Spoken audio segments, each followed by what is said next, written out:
Aquele pequeno gancho amarelo que você pode ver na janela do avião, se estiver sentado ao lado da asa, está lá para ajudá-lo em caso de pouso de emergência. Escorregadores infláveis só podem ser usados a partir das portas de saída de emergência na frente e na cauda do avião.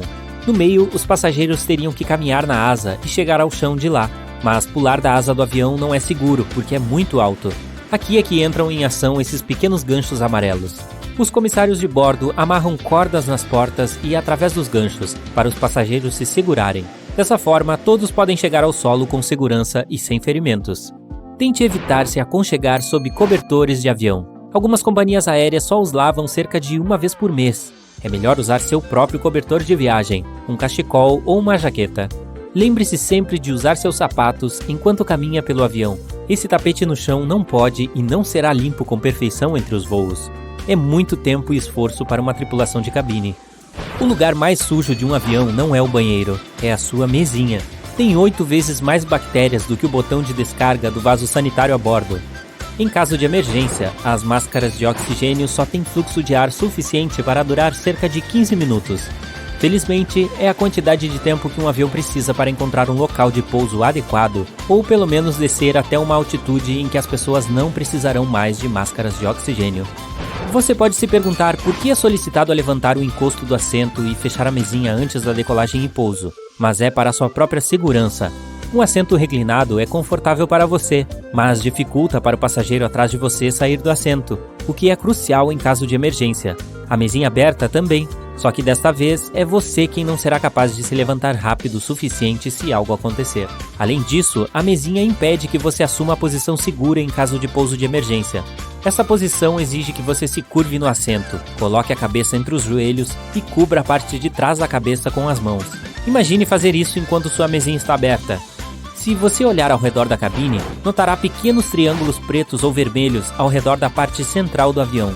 Esses adesivos permitem que os comissários de bordo saibam onde as asas do avião estão localizadas para que possam olhar imediatamente pela janela certa para ver se há algo errado lá fora. Você não deve abaixar as persianas enquanto decola, está em táxi ou pousa, por 2 motivos. Primeiro, os comissários de bordo devem sempre ser capazes de monitorar a situação do lado de fora, e persianas abertas os ajudam com isso, obviamente. Em segundo lugar, se algo estiver errado a bordo do avião enquanto ele estiver no chão, por exemplo um incêndio, as equipes de terra não poderão vê-lo e avaliar a situação antes de entrar, a menos que as janelas estejam abertas. Aquele pequeno buraco que você pode ver na parte inferior de qualquer janela de avião não está ali para deixar você assustado. Na verdade, ajuda a manter a pressão de dentro e de fora da janela em equilíbrio. O buraco em si é feito apenas na segunda camada de vidro, e há 3 deles no total, o que também ajuda na segurança. Mesmo que o vidro externo quebre, ainda haverá outros 2 para mantê-lo seguro.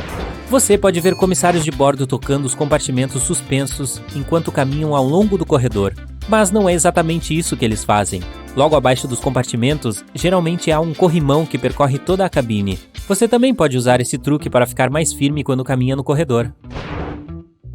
Os pilotos escurecem as luzes da cabine durante a noite, não para você ficar confortável e sonolento.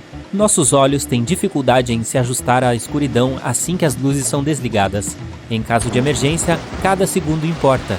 Assim, as luzes ficam esmaecidas para permitir que você se acostume com a escuridão rapidamente, caso algo aconteça e você tenha que agir. Preste atenção ao piso do corredor também. Se houver um pouso de emergência à noite, haverá 2 tiras luminescentes ao longo do corredor, mostrando o caminho para a saída. Siga-as para sair com segurança do avião. Os comissários de bordo também sugerem contar os assentos entre você e a saída de emergência quando estiver sentado. Isso ajudará caso não haja outras orientações disponíveis. Se um raio atingir o avião, os passageiros não sentirão. Toda a aeronave é coberta com revestimento de alumínio que conduz corrente elétrica e não a deixa entrar. Essa proteção é testada usando um simulador de raios. As janelas do avião são redondas porque a pressão do ar é distribuída uniformemente dessa maneira. Se fossem quadradas, fortes correntes de ar se acumulariam nos cantos das janelas, despressurizando a cabine, e isso é ruim. Não pense que você se torna intocável se for ao banheiro do avião. A porta do banheiro pode ser aberta do lado de fora. Geralmente há uma pequena trava na parte superior da porta que permite que a tripulação da cabine o tire de lá. É útil para quando se desconfia que alguém está fazendo alguma coisa ilegal no banheiro e para ajudar aqueles que não se sentem bem e, por exemplo, desmaiaram lá dentro. Sim, vamos evitar isso. As asas do avião piscam luzes vermelhas e verdes à noite para mostrar a direção em que o avião está indo. A luz verde está sempre na asa direita e a vermelha está na esquerda. Os pneus de aviões são projetados para suportar 4 a 5 vezes mais pressão do que realmente experimentam ao pousar. É mais provável que a roda quebre do que o pneu. Os pilotos sempre têm refeições diferentes. Isso é necessário para reduzir o risco de intoxicação alimentar. O voo ainda pode correr bem se um dos pilotos estiver mal devido a uma comida contaminada, mas vai ser difícil se os 2 pilotos não estiverem em condições. Evite que ambos comam peixe. Algumas companhias aéreas não permitem que os pilotos tenham barba. Os pelos faciais podem impedir o encaixe seguro da máscara de oxigênio, e os pilotos devem sempre permanecer conscientes. Os assentos são azuis na maioria das aeronaves porque essa cor acalma as pessoas. Também é fácil manter limpo. O barulho estrondoso que você ouve após embarcar no avião é bagagem sendo carregada na aeronave. O compartimento fica bem abaixo da cabine, então às vezes pode soar bem alto. Na maioria dos voos com mais de 7 ou 8 horas, os pilotos têm acesso a um assento de descanso especialmente projetado dentro ou perto do cockpit. Os comissários de bordo geralmente têm uma seção da cabine reservada para eles, e às vezes é separada das áreas de passageiros. Algumas aeronaves maiores até têm quartos privados para a tripulação acima ou abaixo da cabine principal. As asas da maioria das aeronaves de passageiros estão localizadas na parte inferior do avião. É chamado de asa baixa. Primeiramente, se você instalar o motor sob as asas baixas, ele estará mais perto do chão e mais fácil de reparar. Em segundo lugar, as asas assumirão parte do choque em caso de um pouso forçado. E se o avião cair na água, as asas se tornarão um travesseiro que salva vidas. Por sinal, um avião pode ficar flutuando de 10 minutos a 60 horas. Tudo depende do modelo do avião, das condições climáticas e das habilidades do piloto. A maioria dos aviões é branco porque essa cor reflete melhor os raios solares e o corpo da aeronave não esquenta tanto. Além disso, é mais fácil de se ver danos no branco, e tinta branca é simplesmente mais barata. Cintos de ombro parecem mais seguros do que apenas um cinto de cintura, mas não no caso de aviões. Quando o avião entra em turbulência, ele é jogado um pouco no ar. O cinto simplesmente o manterá no lugar em caso de agitação mais severa. Cintos de ombro exigiriam mais espaço entre os assentos, e isso não se justifica em um avião. Em um carro, o impacto geralmente é muito mais forte, então você precisa do cinto de ombro para não sair voando pelo para-brisa. Os assentos dos comissários de bordo têm cintos de ombro, mas isso porque são muito menos confortáveis do que os dos passageiros. Eles são mais estreitos e posicionados de frente para os passageiros.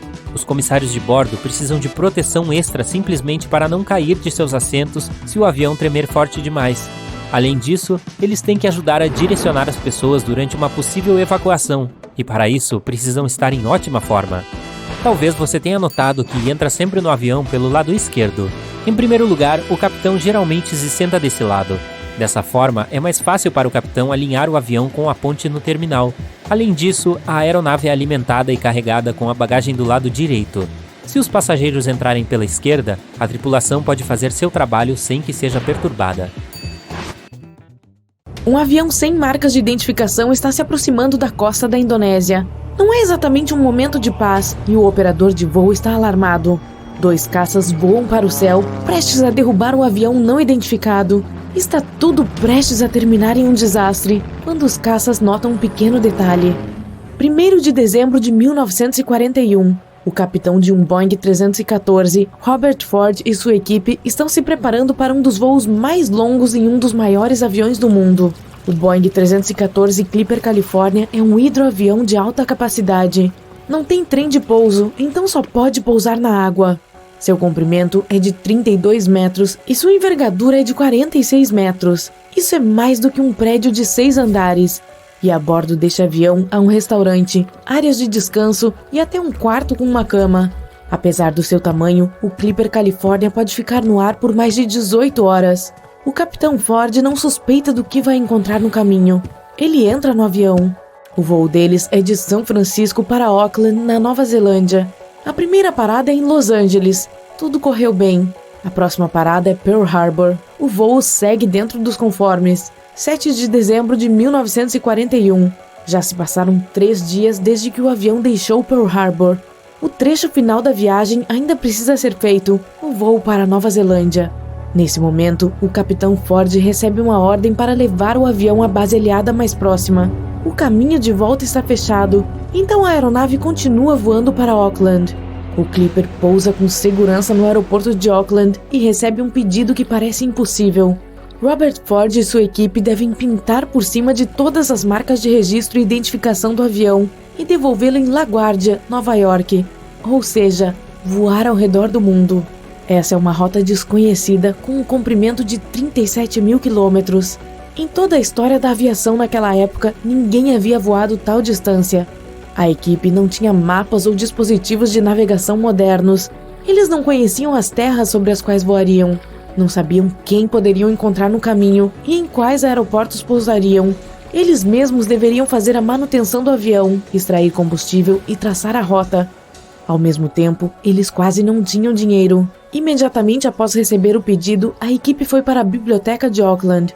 Eles estudaram todos os atlas e mapas para criar um plano de voo detalhado.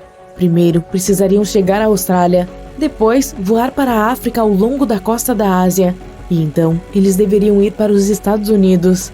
A tripulação pintou por cima de todas as identificações do avião e se preparou para a decolagem. Felizmente, antes de decolarem, um banqueiro descobriu sobre a situação deles e lhes deu $500. O avião decolou. A equipe não percebeu que se esqueceu de pintar sobre a bandeira dos Estados Unidos. Em alguns dias, isso salvaria suas vidas. Antes da Austrália, eles voam para Nova Caledônia para evacuar um grupo de pessoas de lá e entregá-las à Austrália. A operação é bem sucedida. Na Austrália, a equipe precisa reabastecer o avião. Eles não encontram transporte especial para os serviços de que o Clipper precisa naquele aeroporto, então a própria tripulação transporta 800 latas de gasolina. E aqui está um detalhe importante: o Boeing 314 não usa combustível convencional. Precisa ser preenchido com gasolina de aviação especial de alta octanagem. De manhã cedo, o Clipper decola e vai para a Indonésia. O voo está indo bem, eles estão se aproximando do aeroporto.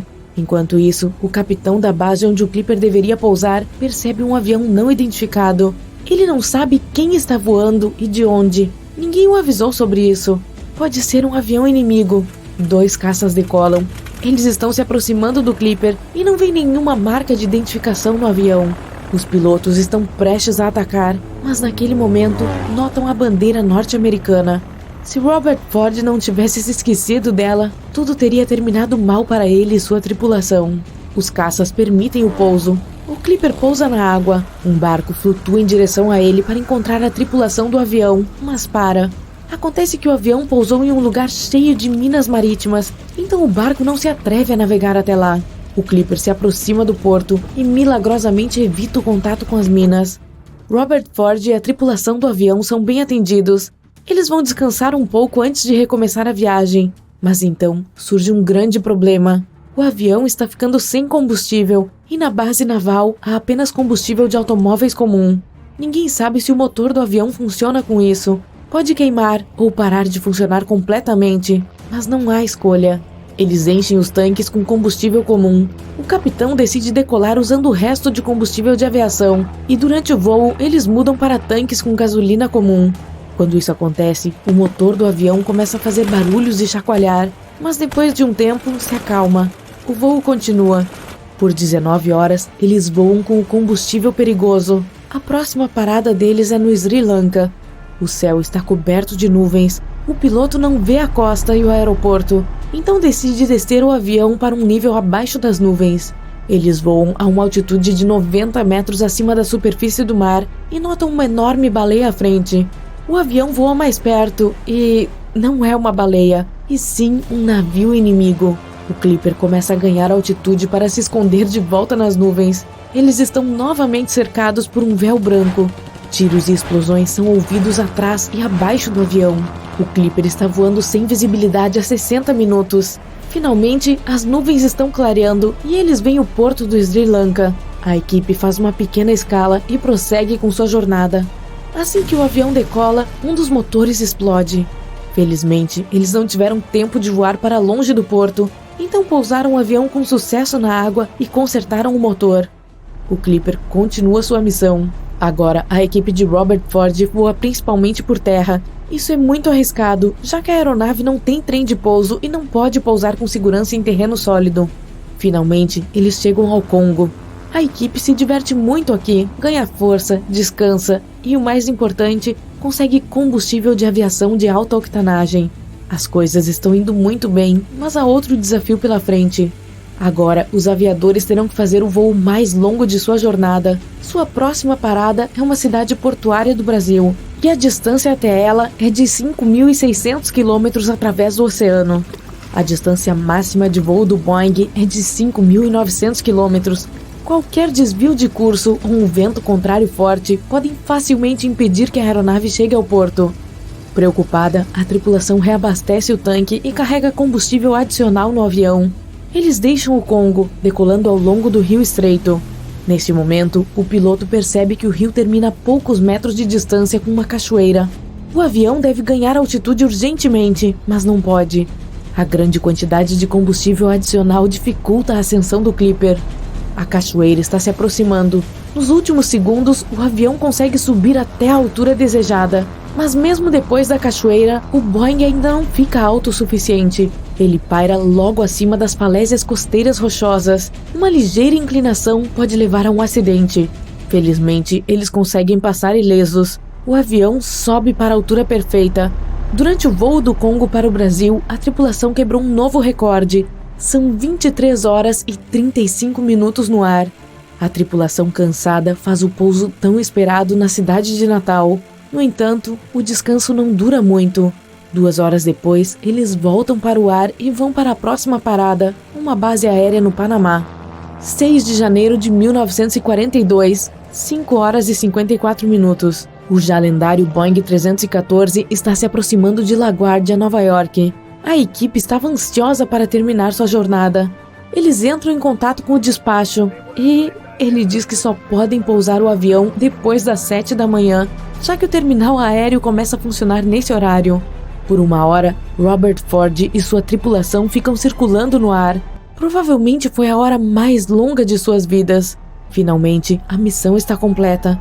O Boeing 314 se torna o primeiro avião de passageiros a fazer uma viagem quase ao redor do mundo. Esse longo voo durou mais de um mês. Esse avião passou 209 horas ou 8 dias no ar. Durante esse período, cobriu mais de 48.270 quilômetros e fez 18 pousos. Sejamos realistas, os aeroportos podem ser bastante irritantes, mas o mais irritante deles é provavelmente ter que tirar o laptop da mochila e colocá-lo em um compartimento separado ao passar pela inspeção de segurança. Mas é claro, eles não nos obrigariam a fazer esses movimentos extras se não houvesse um bom motivo para isso.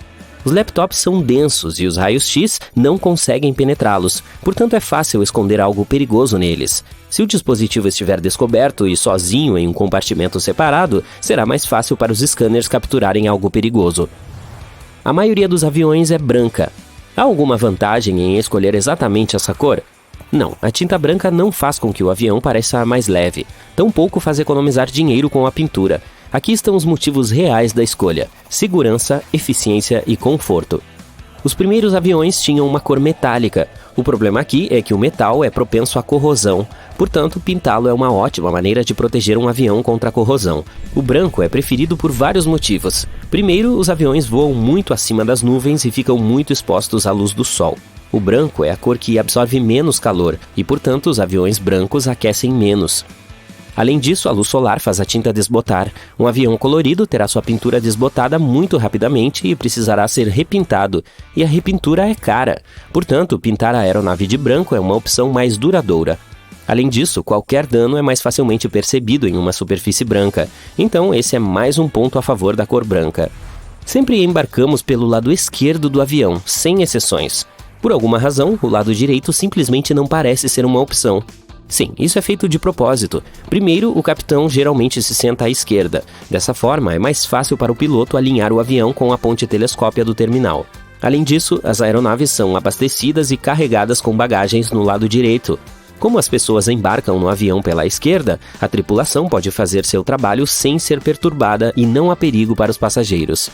A consistência na escolha de um único lado ajuda a fazer com que tudo funcione de forma mais eficaz. Como todos sempre entram pela esquerda, todas as pontes de embarque são projetadas para serem fixadas no lado esquerdo do avião. Se cada avião tivesse a liberdade de escolher o lado, isso criaria um tanto de confusão e afetaria a logística por trás do processo.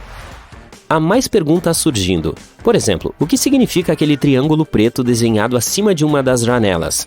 Aparentemente, ele marca o assento de onde se tem a melhor vista da asa do avião. Ele é necessário para que a tripulação encontre o local mais rápido possível se, em caso de emergência, precisarem inspecionar os motores, os aerofólios ou os flaps. Essa marcação economiza muito tempo. Outra coisa é que as fileiras de assentos não são bem alinhadas com as janelas. Isso é uma questão de negócios.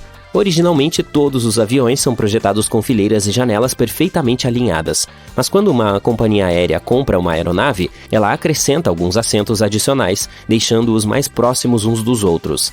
Dessa forma, elas têm mais assentos, o que significa mais passageiros, e, portanto, podem vender mais passagens. Mas você tem menos espaço para as pernas e pode ficar sem janela. Além disso, todas as janelas têm cantos arredondados, e isso é feito por motivos de segurança. Antigamente havia aviões com janelas quadradas, mas elas causavam acidentes porque não suportavam pressões de alta altitude. Em grandes altitudes, a pressão atmosférica externa é menor do que a no interior da cabine. Portanto, há uma grande diferença de pressão dentro e fora do avião, o que gera estresse. Sem janelas, essa tensão flui suavemente pelo material. Uma janela quadrada se torna um obstáculo e o fluxo de tensão precisa mudar de direção. A pressão se acumula nos cantos, provocando rachaduras. Como resultado, essas janelas se quebram. As janelas ovais permitem que a tensão flua mais suavemente, evitando a concentração de tensão. Portanto, as janelas ovais são mais seguras. O vidro usado na produção é o acrílico esticado e há 3 painéis separados. Isso é feito como uma medida de segurança, caso haja qualquer rachadura. Dessa forma, pelo menos um painel permanecerá intacto o tempo todo. Você já notou aqueles pequenos buracos nas janelas? Na verdade, o pequeno orifício está apenas no painel que fica no meio. Sua função é regular a enorme diferença de pressão dentro e fora da cabine. Dessa forma, o painel externo pode suportar a carga. Se o painel externo quebrar, o painel do meio, mesmo que tenha um furo, conseguirá manter a janela intacta. Além disso, esse orifício evita que os vidros embacem. Agora, digamos que você queira relaxar e assistir a um filme. Felizmente, tem fones de ouvido, mas eles são estranhos, tem um plug de 2 pinos. Não, isso não é algum motivo de tecnologia avançada. Trata-se de uma medida inteligente para evitar roubos. Se você não puder usá-los em nenhum outro lugar a não ser no avião, ninguém terá vontade de roubá-los. Fora do avião, eles são basicamente inúteis. E então eles trazem comida. Há quem adore comida de avião e quem não goste muito dela. Mas a maioria das pessoas concorda que a comida tem um sabor diferente no ar. Acontece que isso é realmente um fato. A baixa pressão do ar, a falta de umidade e o ruído de fundo que temos em grandes altitudes alteram o funcionamento de nossas papilas gustativas. Elas se tornam menos sensíveis a alimentos doces e salgados, de modo que as companhias aéreas precisam usar mais temperos. Você já imaginou o que aconteceria se alguém abrisse acidentalmente a porta de um avião? Isso não acabaria bem. Seria muito perigoso, para dizer o mínimo. Mais especificamente, logo haveria falta de oxigênio na cabine. Mas felizmente ninguém pode abrir essa porta acidentalmente. A diferença de pressão entre o interior e o exterior torna isso quase impossível. Seria necessária uma força imensa para abri-la. As portas foram projetadas para se abrirem sozinhas em caso de emergência. Por falar em segurança, durante a decolagem e o pouso, a tripulação diminui a luz da cabine. Isso é feito por um bom motivo. Dessa forma, em caso de emergência, você verá tudo com mais clareza. Seus olhos se acostumarão com a escuridão e será mais fácil evacuar o avião. Agora sobre os pilotos. Eles sempre usam aqueles óculos de sol descolados. Mas o objetivo não é parecer legal. Eles são usados para proteger os olhos. Ao longo de sua carreira, os pilotos precisam cuidar de sua visão. Mas o problema é que essa não é uma tarefa fácil quando se é piloto. A radiação solar prejudicial que o Sol emite é filtrada pela atmosfera da Terra, de modo que a luz solar não é muito prejudicial para você se passar a maior parte do tempo no solo. Mas no céu a situação é diferente. Há menos ar lá e o brilho é muito maior. A cada 300 metros de altitude, a radiação solar é cerca de 5% mais forte. Em média, as aeronaves voam a uma altitude de 10 mil metros. Isso significa que a quantidade de radiação ultravioleta lá em cima é 175% maior do que no solo. Isso é muito prejudicial para a visão de qualquer pessoa. A grande quantidade de tempo que os pilotos passam no ar os torna vulneráveis a diversos problemas oculares, e ter problemas oculares pode custar a carreira de um piloto. Portanto, usar óculos de sol é algo crucial para eles, e esses óculos devem ser da melhor qualidade. Eles devem minimizar o impacto da luz solar e resistir aos raios ultravioleta, proporcionando proteção total aos olhos. Além disso, não podem ser polarizados, pois a polarização pode atrapalhar a percepção das telas do cockpit. Eles devem proporcionar a melhor nitidez, diminuir a fadiga ocular e minimizar a deformação das cores para que os pilotos possam ver como se estivessem sem óculos de sol. Os bolsos dos encostos de bancos de avião têm revistas de bordo, um guia de segurança da aeronave e informações sobre a companhia aérea. Mas eles também são o lar de todos os tipos de lixo, sujeira e bactérias inimagináveis. Um passageiro tosse em um lenço de papel ou limpa o nariz escorrendo com um punhado deles. Mas em vez de se livrar imediatamente dos lencinhos, os coloca no bolso do encosto do banco.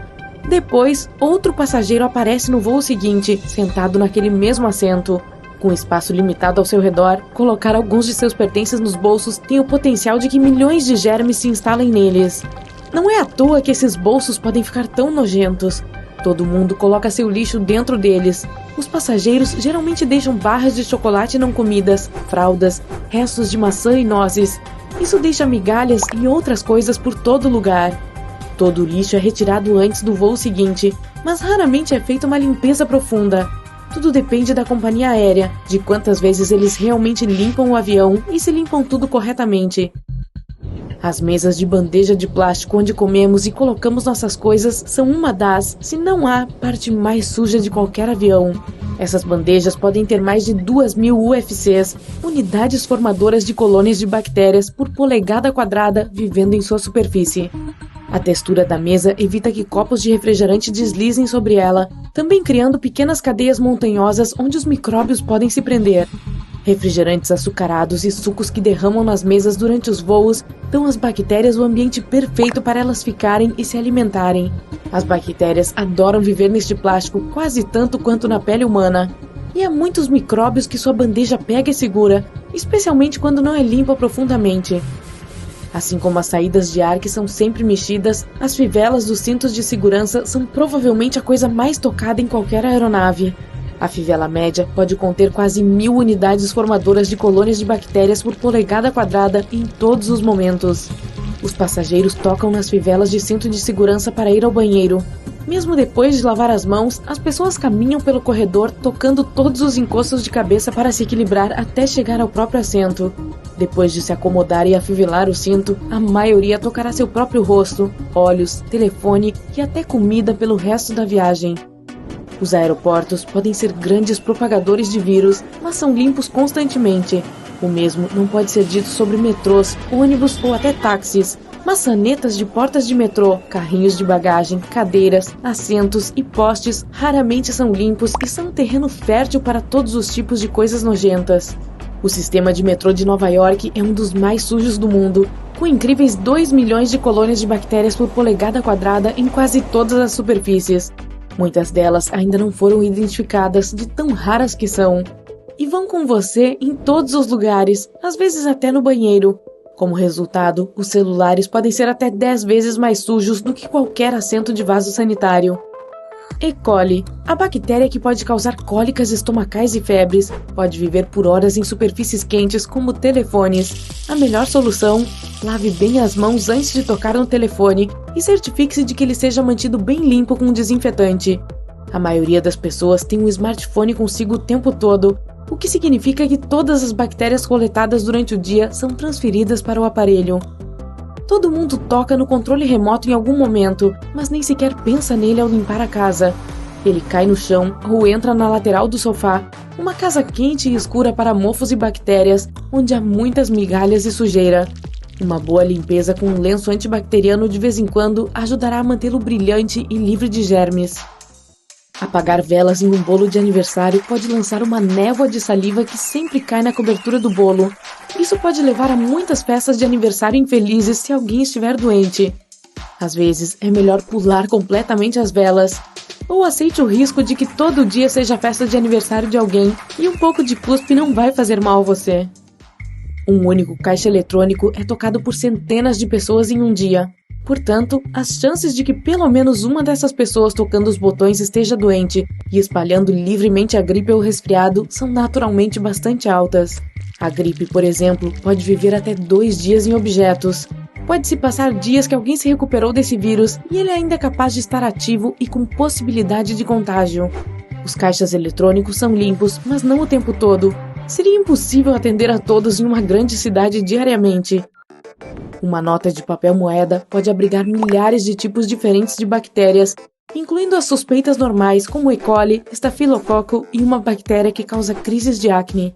O papel moeda pode supostamente carregar mais germes do que um banheiro doméstico, e as notas são um ambiente hospitaleiro para micróbios nojentos. Quanto menor o valor da nota, mais suja será porque estará mais em circulação. O dinheiro não pode ser limpo como muitas coisas, mas levá-lo a um banco para trocar por notas novas e, espero, mais limpas é possível.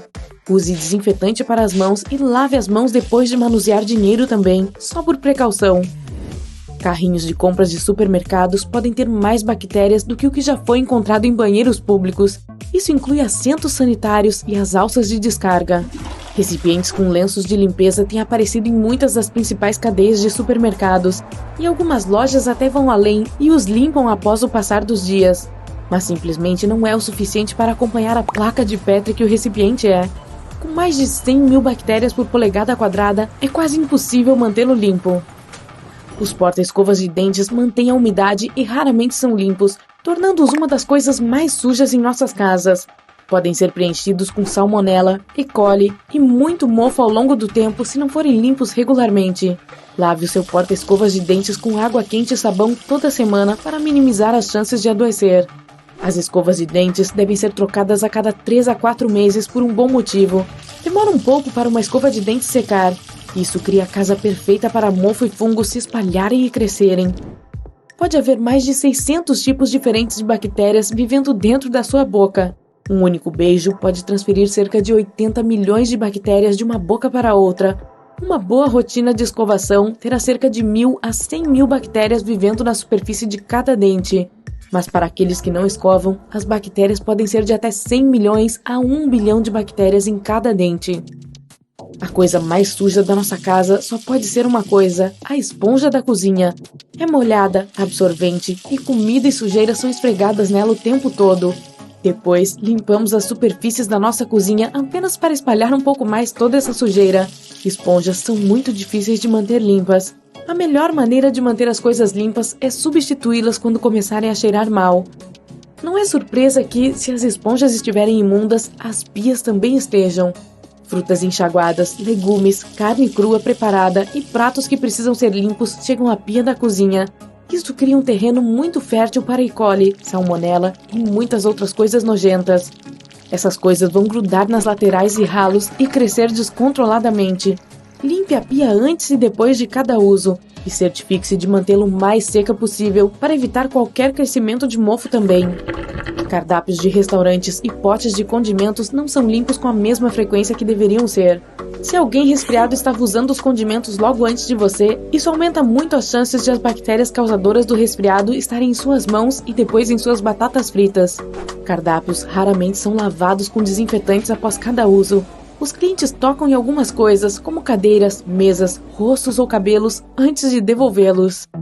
Brinquedos para cães precisam ser limpos regularmente para evitar que qualquer bactéria ou crescimento de mofo se espalhe demais. Cada vez que um cachorro baba em um brinquedo, ele não transfere apenas suas bactérias da boca. Ele cria um lugar pegajoso e úmido para outros germes viverem. Não há como dizer exatamente o que o brinquedo favorito pegou em casa ou no quintal. Bolsas podem ter mais bactérias do que realmente consideramos. Elas seguidamente são colocadas em pisos sujos, banheiros, bancadas e na rua.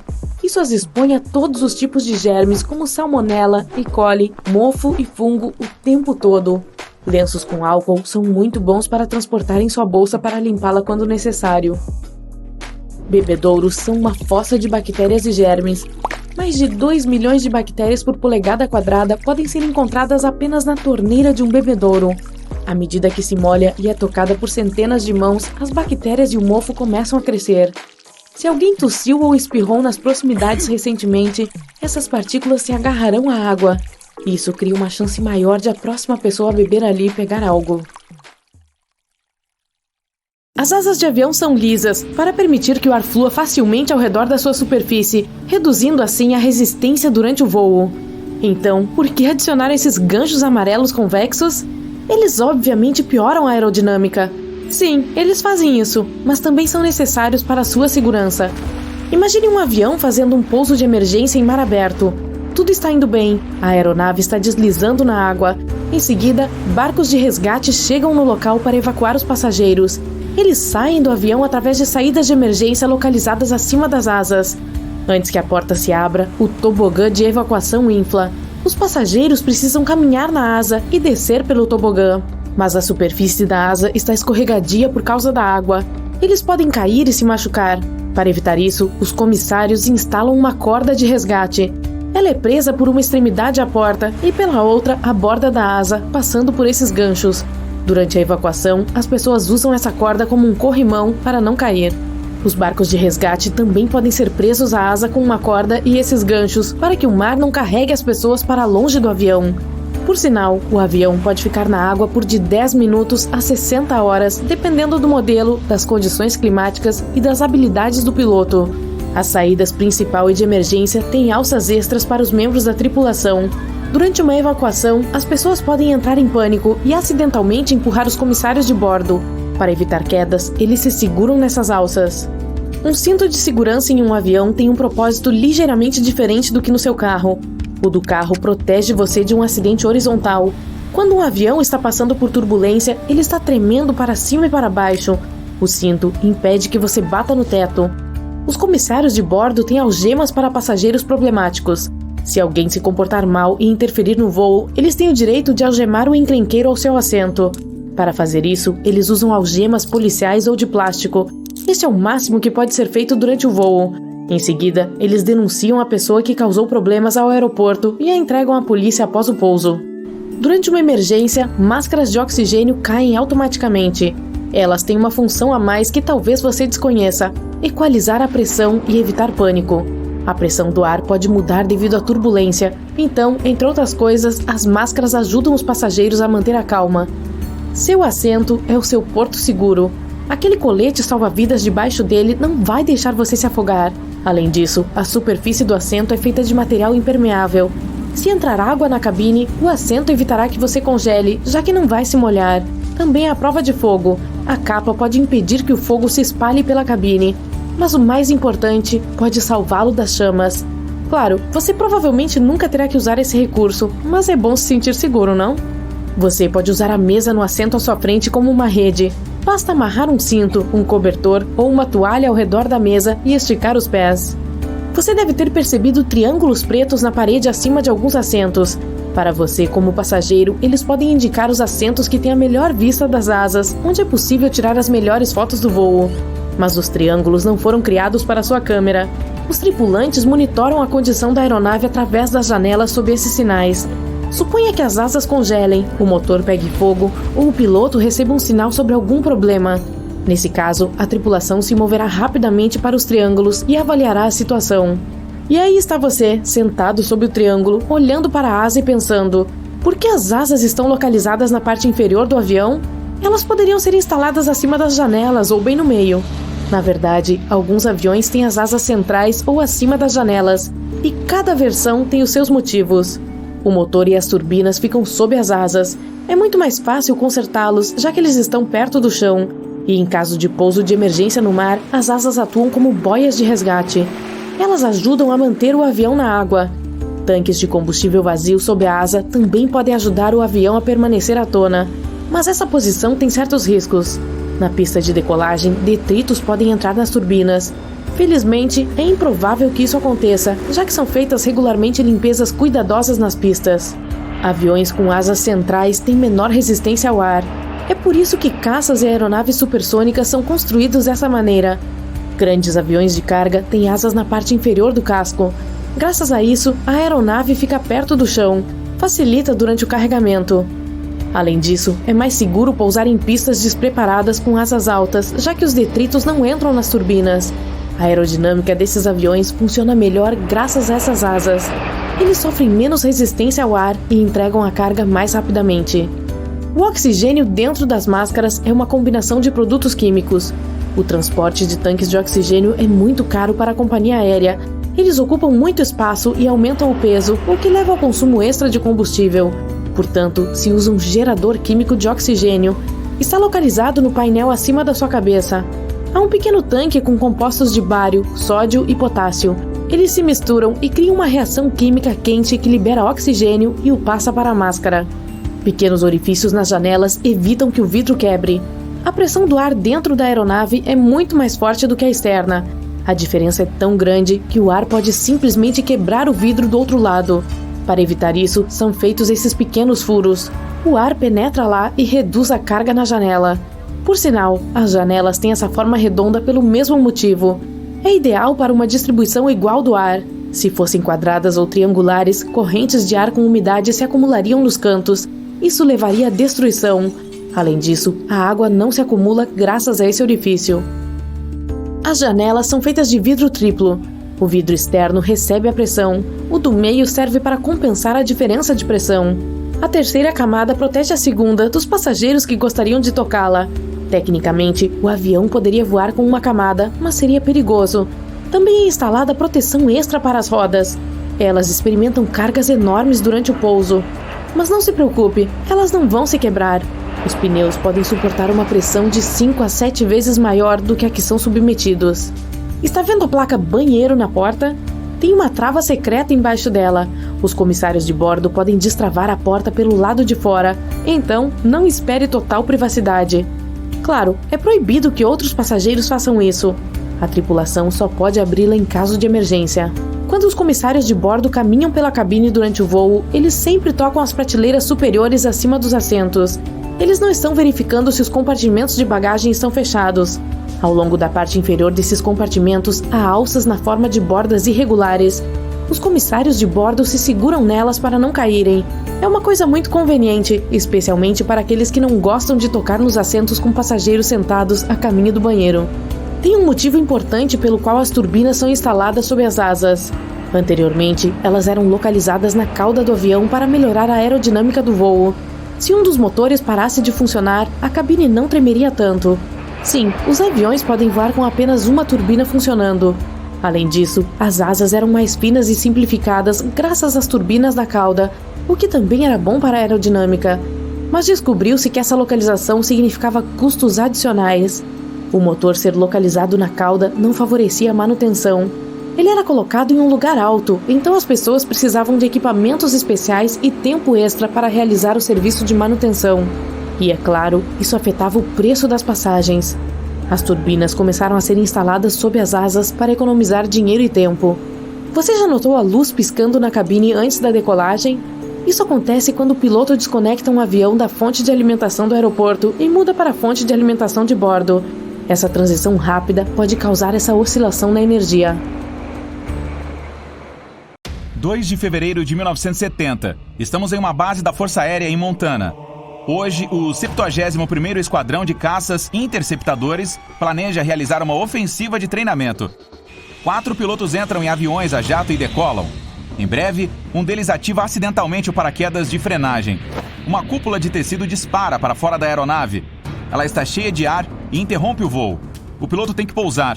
Os outros 3 continuam o treinamento. Chegam ao local designado e começam a simular um combate aéreo. Todo piloto é profissional na sua área de atuação. Passou por um treinamento semelhante muitas vezes. Mas algo incrível vai acontecer hoje. O Major Curtis deve lutar com outros 2 aviões. Um de seus oponentes é o Capitão Faust. 2 aeronaves perseguem um alvo. O Major Curtis gira seu jato e vai reto para cima. Os outros 2 seguem o exemplo. O oficial executa uma manobra, tesoura vertical com rolamento. Ele voa em espiral, enquanto simultaneamente faz um rolo de barril. Em seguida, se vira e voa para baixo, realizando um mergulho. Os perseguidores não estão muito atrás. Curtis faz outra manobra. vai para o lado e passa voando pelo Capitão Faust, cujo avião nesse momento começa a tremer.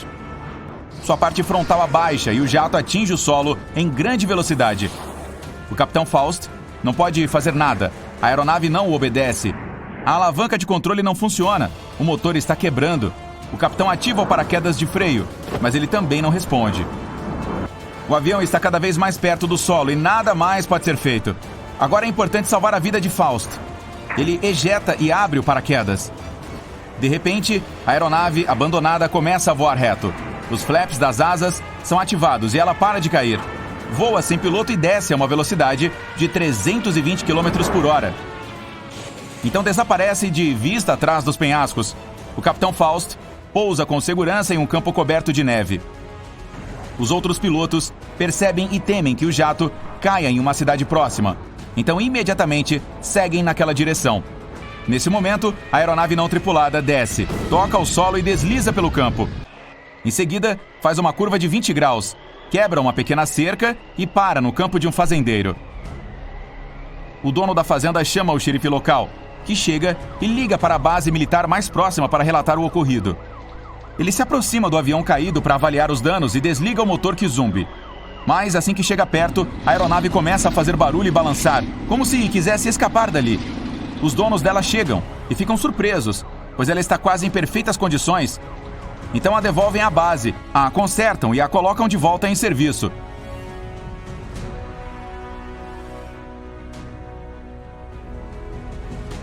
Em 2016, na Bélgica, um trem viajava sem maquinista.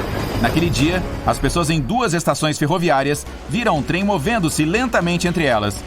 Ele não parou, freou ou acelerou. Apenas avançava lentamente. Os passageiros não conseguiram entrar em contato com o maquinista e sair do veículo, pois não havia ninguém no controle no momento. O pânico estava aumentando. As pessoas começaram a comentar do aparecimento de um trem fantasma sem maquinista, mas a verdade acabou por não ser tão misteriosa. O trem de passageiros vazio estava saindo da estação no horário quando o maquinista percebeu algum tipo de defeito. Ele parou o veículo e saiu da cabine para ver o que estava acontecendo. Mas por algum motivo, o trem partiu sozinho novamente e o cara não teve tempo de embarcar nele. Felizmente, tudo acabou bem. O maquinista avisou os colegas sobre o veículo desgovernado. As estações foram evacuadas. Então, em uma delas, um corajoso condutor saltou para a cabine e parou o gigante perdido. Falando em trens fantasmas, você pode ver essas coisas no Reino Unido. Eles passam por estações abandonadas. Se você embarcar em um deles, provavelmente será o único passageiro. As autoridades permitem que eles circulem porque isso é economicamente lucrativo para o país. Para cancelar a rota, é preciso passar por muitos procedimentos burocráticos e gastar muito dinheiro extra. Então, eles viajam por todo o país e não incomodam ninguém.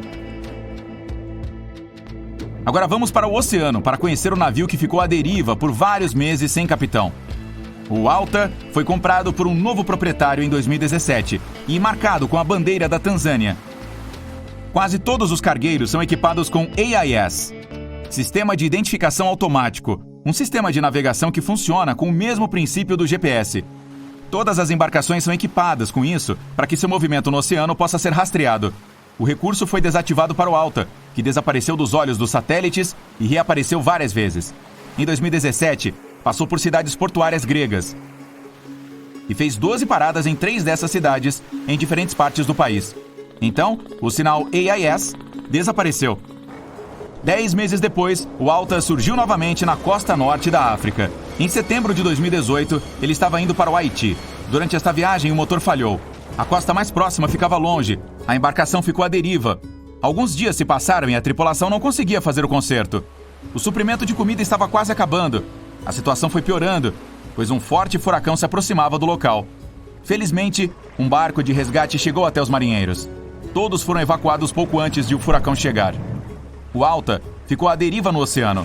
Depois de um tempo, outro navio foi rebocá-lo até a costa da Guiana. Mas algo deu errado. Alguém havia roubado o Alta. Não se sabe quem fez isso e por quê. Então quase um ano se passou. Nas águas do Oceano Atlântico, um barco da Marinha Britânica avistou o navio à deriva, sem ninguém a bordo ou no controle. Então, quase 6 meses depois, um morador de uma pequena cidade na Irlanda o viu abandonado na costa. De alguma forma, ele percorreu a distância pelo Atlântico e chegou até a costa da Irlanda. As autoridades irlandesas disseram que foi um milagre ninguém mais ter visto Alta, que navegou calmamente por uma distância tão longa. Sobrevivendo às tempestades, uma investigação foi aberta para descobrir quem era o proprietário. É importante encontrar a pessoa responsável para fazer o reboque. No entanto, isso é extremamente difícil. O dono não foi encontrado. Um dia, um desconhecido ligou para as autoridades irlandesas e se apresentou como o proprietário, mas não apresentou provas. No entanto, o recorde da embarcação mais tempo à deriva no oceano pertence ao SS Beitimo. As pessoas viram este navio fantasma em momentos diferentes por 38 anos. Ele era um navio mercante, de propriedade de uma empresa comercial canadense. Em 1931, ficou bloqueado pelo gelo na costa do Alasca. Uma forte tempestade de neve começou. A tripulação esperou uma semana até que o mau tempo acabasse, mas a tempestade só se intensificou. Um dia, quando ela diminuiu um pouco, parte da tripulação foi para a cidade mais próxima. O resto dos membros e o capitão montaram um acampamento perto do Beitimo. A tempestade não parou por muito tempo. A nevasca foi tão forte que as pessoas não conseguiam ver além de suas mãos estendidas. Finalmente, quando a tempestade passou, o capitão foi procurar o navio e não encontrou. Então deduziu que ele afundou durante a nevasca. Uma semana depois, foi visto à deriva perto do local onde desapareceu. O casco estava tão danificado que não era seguro navegar nele. O capitão decidiu abandoná-lo. No entanto, ele não afundou, e nos 38 anos seguintes, foi visto à deriva em vários pontos ao longo da costa do Alasca. Na última vez que as pessoas o viram, estava congelado e preso no gelo em 1969. Em 2006, um projeto especial foi criado para encontrar o SS Beitimo. No entanto, em todos esses anos, não acharam nada. Seu destino ainda é desconhecido. É provável que tenha encontrado a paz no fundo do mar de Chukchi.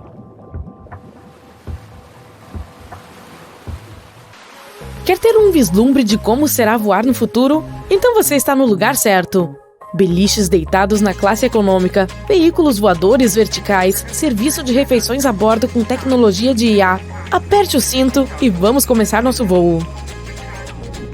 Mas primeiro preciso perguntar, você já ouviu falar do prêmio Crystal Cabin? Ele é como o Oscar do design de interiores da aviação. E aqui estão alguns dos vencedores mais recentes. Conheça o Skynest, uma cama deitada para pessoas que viajam na classe econômica. Esses ninhos devem ser usados em voos de longa distância. O design é baseado em uma ilha de cápsulas para dormir, localizada no meio do avião. E você pode reservar um horário de 4 horas se quiser tirar um cochilo de verdade durante o voo. A melhor notícia é que esse design provavelmente será introduzido no próximo ano. Ao viajar na classe econômica premium em rotas longas, você poderá usar um design de assento mais inteligente. Ele inclui cadeiras mais largas e apoios de braço duplos, o que significa o fim da disputa por espaço com seus vizinhos. Além disso, haverá fileiras totalmente flexíveis com almofadas que podem ser elevadas, criando camas que se deitam. O grupo Lufthansa prometeu que os passageiros premium poderão reservar suítes com camas de casal e viajar em assentos com aquecimento ou resfriamento controláveis por temperatura. Como você pode ver, atualmente as empresas estão trabalhando arduamente em novos designs de cabines de aeronaves, o que pode afetar todo o futuro das viagens aéreas. No momento, elas se concentram na experiência dos viajantes. Como resultado, temos alguns produtos surpreendentes, as suítes de primeira classe da Singapore Airlines ou a cabine La Première da Air France, que é uma das melhores de primeira classe nos céus. Ela contará com suítes equipadas com sofás e cadeiras separados, e cada uma terá 5 janelas ao longo da parede. Isso a tornará a mais longa desse padrão do mundo. Já a Airbus patenteou a ideia de uma experiência de voo mais interativa, especialmente para aqueles passageiros sortudos que ocupam assentos na janela. Com a ajuda de um equipamento especial de rastreamento ocular, poderão ser destacados objetos importantes para os quais você está olhando e fornecidas informações detalhadas, que aparecerão em uma tela semi-transparente na janela. A patente também afirma que será possível enviar dados para dispositivos conectados por Bluetooth ou Wi-Fi. Dessa forma, as decolagens e aterrissagens se tornariam muito mais emocionantes e você poderia obter informações sobre um novo país ou cidade. A Qatar Airlines, por sua vez, teve a ideia das Key Suites. É assim, nas laterais, as suítes individuais, enquanto a parte central pode ser transformada. O cliente pode escolher uma suíte dupla para viajar com o parceiro, um espaço privado ou até mesmo mover as paredes e transformar o local em uma suíte quádrupla, que pode ser utilizada para uma reunião. Também pode haver algumas melhorias na classe econômica. Elas certamente trarão mais conforto, especialmente em um voo de longa distância. Uma empresa chamada Zodiac Seats registrou uma patente com base em uma configuração de assentos em zigue-zague. Observe este corredor, que contém 13 e 4 assentos, cada um deles voltado para a direção oposta. Isso permite muito mais espaço para os ombros do que os bancos normais. Além disso, os passageiros têm muito espaço para as pernas. Sim, algumas pessoas podem se sentir um pouco desconfortáveis em ter que ficar de frente para o vizinho por mais de 8 horas seguidas. Mas será que essas melhorias de espaço não valem a pena? Agora, você deve saber que se movimentar pela cabine enquanto os comissários de bordo estão servindo refeições e bebidas é um pouco complicado. Sem contar que é preciso comer em um horário específico com todos os outros passageiros, ou se não estiver com fome, não fazer a refeição. Bem, os robôs podem ser a solução. Uma empresa sugeriu o uso de cápsulas de tamanho perfeito que poderiam deslizar ao longo de um trilho no meio do corredor, entregando bebidas e alimentos pedidos pelos passageiros. Dessa forma, você poderia receber sua refeição no momento em que achar mais adequado, sem sair do seu assento. Essa solução provavelmente resolverá os problemas com o serviço de refeições. Melhor ainda, pode permitir menos cozinhas em aviões grandes. Infelizmente, essa ideia foi registrada há 60 anos e ainda não foi implementada. Portanto, talvez ela não seja tão boa quanto parece. Outra ideia relacionada ao serviço de refeições a bordo inclui o uso de IA. De acordo com seus criadores, a tecnologia registrará o que os passageiros deixam em suas bandejas e, posteriormente, usará esses dados para sugerir vários planos de refeições nos voos seguintes. Embora essas inovações pareçam tornar a viagem muito mais confortável, elas não são exatamente revolucionárias. Mas veja essas: a aeronave de decolagem e aterrissagem vertical. O conceito de cabine de táxi aéreo do Hyundai Transys otimiza o espaço e prioriza sua privacidade em uma cabine compartilhada. Se estivermos falando de voos curtos, há o City Airbus Next Gen. Trata-se de um veículo totalmente elétrico, de decolagem e aterrissagem vertical com 4 assentos, baseado no conceito Lift and Cruise. Ele pode operar dentro de uma faixa de 80 km e a uma velocidade de cruzeiro de 120 km por hora. Outra perspectiva incrível são os aviões comerciais com copilotos ou até mesmo pilotos por inteligência artificial.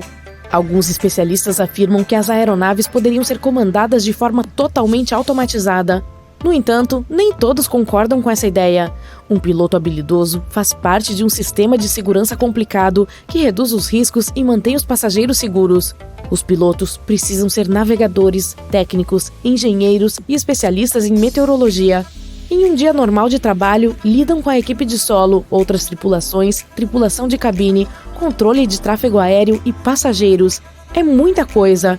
E não se esqueça de que devem se comunicar bem não apenas em termos de aviação, mas também em um nível interpessoal. A IA será capaz de fazer o mesmo? Só o tempo dirá. Mas vamos voltar às ideias mais ousadas sobre o futuro das viagens aéreas. Alguns especialistas acreditam que, por volta de 2040, será possível fazer uma viagem em um avião hipersônico.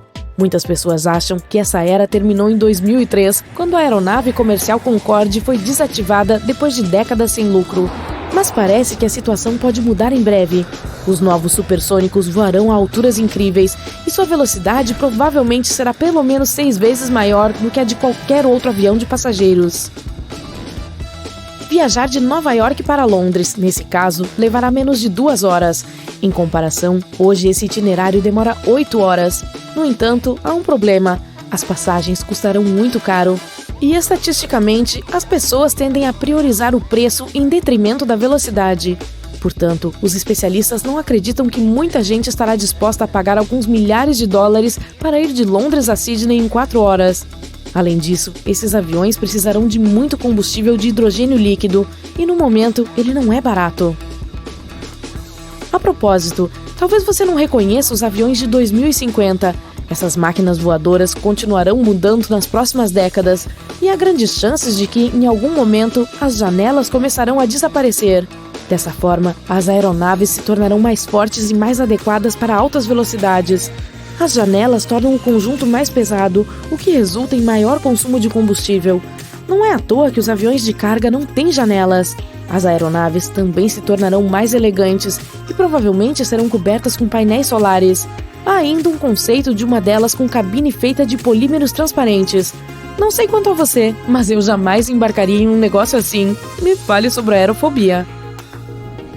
As chances são de que, em algumas décadas, veremos um hipersônico com um motor a jato que pode se transformar em um foguete capaz de voar para o espaço. O oxigênio líquido seria injetado no escapamento, transformando o motor em um foguete. Isso ajudaria a aeronave a atingir velocidades enormes. E na volta, o motor se tornaria novamente um motor a jato comum. Os pneus do trem de pouso não estouram porque são projetados para uma carga de 4 a 5 vezes maior que a necessária durante o pouso. A roda em si pode quebrar, mas o pneu não vai estourar. Esta pequena dica, baseada na psicologia das pessoas, pode ajudá-lo a escolher a fila mais rápida no aeroporto. Se houver várias filas no check-in, opte pela da esquerda. Você provavelmente chegará ao balcão mais rapidamente dessa maneira. A maioria das pessoas é destra e intuitivamente escolhe o lado direito. Sua pele geralmente fica um pouco seca durante o voo. Isso acontece devido aos baixos níveis de umidade na cabine. Carregue um bom hidratante com você para manter sua pele hidratada a bordo. Você sabe que os pilotos de avião sempre comem refeições diferentes antes de um voo? Dessa forma, se um deles tiver intoxicação alimentar, o outro poderá assumir o controle da aeronave. As mesas de bandeja do avião são uma das superfícies mais sujas dentro da cabine. Então, certifique-se de lavar as mãos com frequência. E limpe essa mesa com um lenço antibacteriano para se livrar de todas as bactérias que vivem lá. Se você estiver sentado em um assento no corredor, poderá ter mais espaço para esticar as pernas. Basta apertar o botão na parte inferior do apoio de braço mais externo. Isso moverá o apoio de braço para cima, dando-lhe mais espaço para as pernas e evitando que o apoio de braço fique apertando você. Aqui está uma razão pela qual as luzes da cabine são apagadas. Os passageiros precisam se acostumar com a escuridão caso ocorra um pouso de emergência à noite. Dessa forma, seus olhos já estão acostumados com a ausência de luz, o que facilita a evacuação. Os comissários de bordo pedem que você abra persianas para que possam ver o que está acontecendo lá fora. Dessa forma, eles podem escolher a melhor maneira de evacuar os passageiros em caso de emergência. Quase todos os aviões de passageiros são branco, já que essa cor reflete melhor os raios solares e impede que o avião esquente. Outra boa razão é que a tinta branca é mais barata. Além disso, trabalhadores e engenheiros podem facilmente notar danos em uma superfície branca. É melhor evitar tomar decisões importantes durante um voo. Seu cérebro não recebe oxigênio suficiente nessa altitude, o que afeta negativamente o seu funcionamento. Goma de mascar, balas duras e balas de menta podem ajudá-lo a evitar aquela irritante pressão no ouvido durante a decolagem e pouso, mas não por causa das balas em si. Você se sente melhor graças ao processo de engolir. Bocejar também ajuda. Quanto à goma, ela também ajuda a se livrar do mau hálito causado pelo ar rarefeito em altas altitudes, que puxa a umidade para fora do seu corpo. O ar seco pode fazer você se sentir como se estivesse ficando resfriado. O ar na cabine seca o nariz e a garganta, como se você tivesse os sintomas de um resfriado. Esses sintomas geralmente desaparecem logo após o pouso. A água usada para fazer café e chá a bordo nem sempre é limpa o suficiente. Sim, muitas empresas usam filtros de água muito bons agora, mas ainda assim é melhor pedir água engarrafada se você estiver com sede. Esse pequeno triângulo na parede da aeronave sobre o seu assento significa muito para comissários de bordo. Esses triângulos marcam as janelas através das quais você pode ver indicadores intermitentes. Isso sinaliza a retração do trem de pouso e o fechamento das abas. Digamos que os pilotos descubram que há algum problema. Nesse caso, um comissário de bordo corre para a janela necessária para verificar o que está acontecendo. Mas para os passageiros, este é o melhor lugar para fotos, já que se pode ver as asas perfeitamente. Assentos no meio da cabine, acima das asas, são os melhores se você costuma sentir enjoo. Esta região é mais equilibrada e agita menos durante turbulências. Se você tende a ficar nervoso durante o voo, faça algum exercício físico não muito tempo antes de embarcar no avião. Um treino rápido ajuda a diminuir seus níveis de estresse e faz com que seu corpo libere endorfinas, os hormônios da felicidade. Além disso, essa atividade física compensa as horas que você passa parado. As turbinas estão localizadas sob as asas, diminuindo o custo dos reparos dos motores e tornando o acesso mais rápido e fácil. Anteriormente, elas costumavam ser colocadas na cauda. Requeria equipamentos caros e muito mais tempo para reparos. Quando começaram a instalar os motores abaixo das asas, os preços das passagens caíram. Imagine que você está voando em um balão de ar quente. Está vendo o sistema de queima instalado sob o saco, também chamado de envelope? aquece o ar dentro, o que faz o balão subir. Então, a turbulência é o mesmo ar quente, mas criado pela natureza. Quando o ar esquenta, ele sobe um avião. Quando fica mais frio, a aeronave cai e os passageiros sentem como se estivessem andando de montanha-russa. Um fluxo de ar quente deixado por outro avião também pode causar turbulência. É comum na maioria dos voos, mas geralmente a turbulência é tão leve que os passageiros nem sentem. Você sabia que os aviões podem voar mesmo depois que um motor falha? Os pilotos podem controlar essa emergência e pousar a aeronave com segurança. Os passageiros podem sentir uma ligeira inclinação durante o voo, mas na maioria dos casos nem ficam sabendo que o avião está voando com apenas um motor. Seus olhos recebem oxigênio diretamente do ar. Ele não é entregue pelo sangue. Assim, seus olhos podem se sentir um pouco secos durante o voo. Leve colírio na sua bolsa. Ajudará a manter seus olhos úmidos.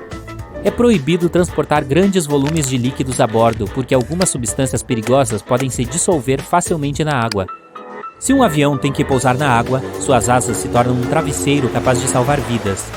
Tanques de combustível vazios também ajudam as aeronaves a se manterem à tona. Por sinal, pode levar de 10 minutos a 60 horas para o avião afundar. Tudo depende do modelo, das condições climáticas e das habilidades dos pilotos.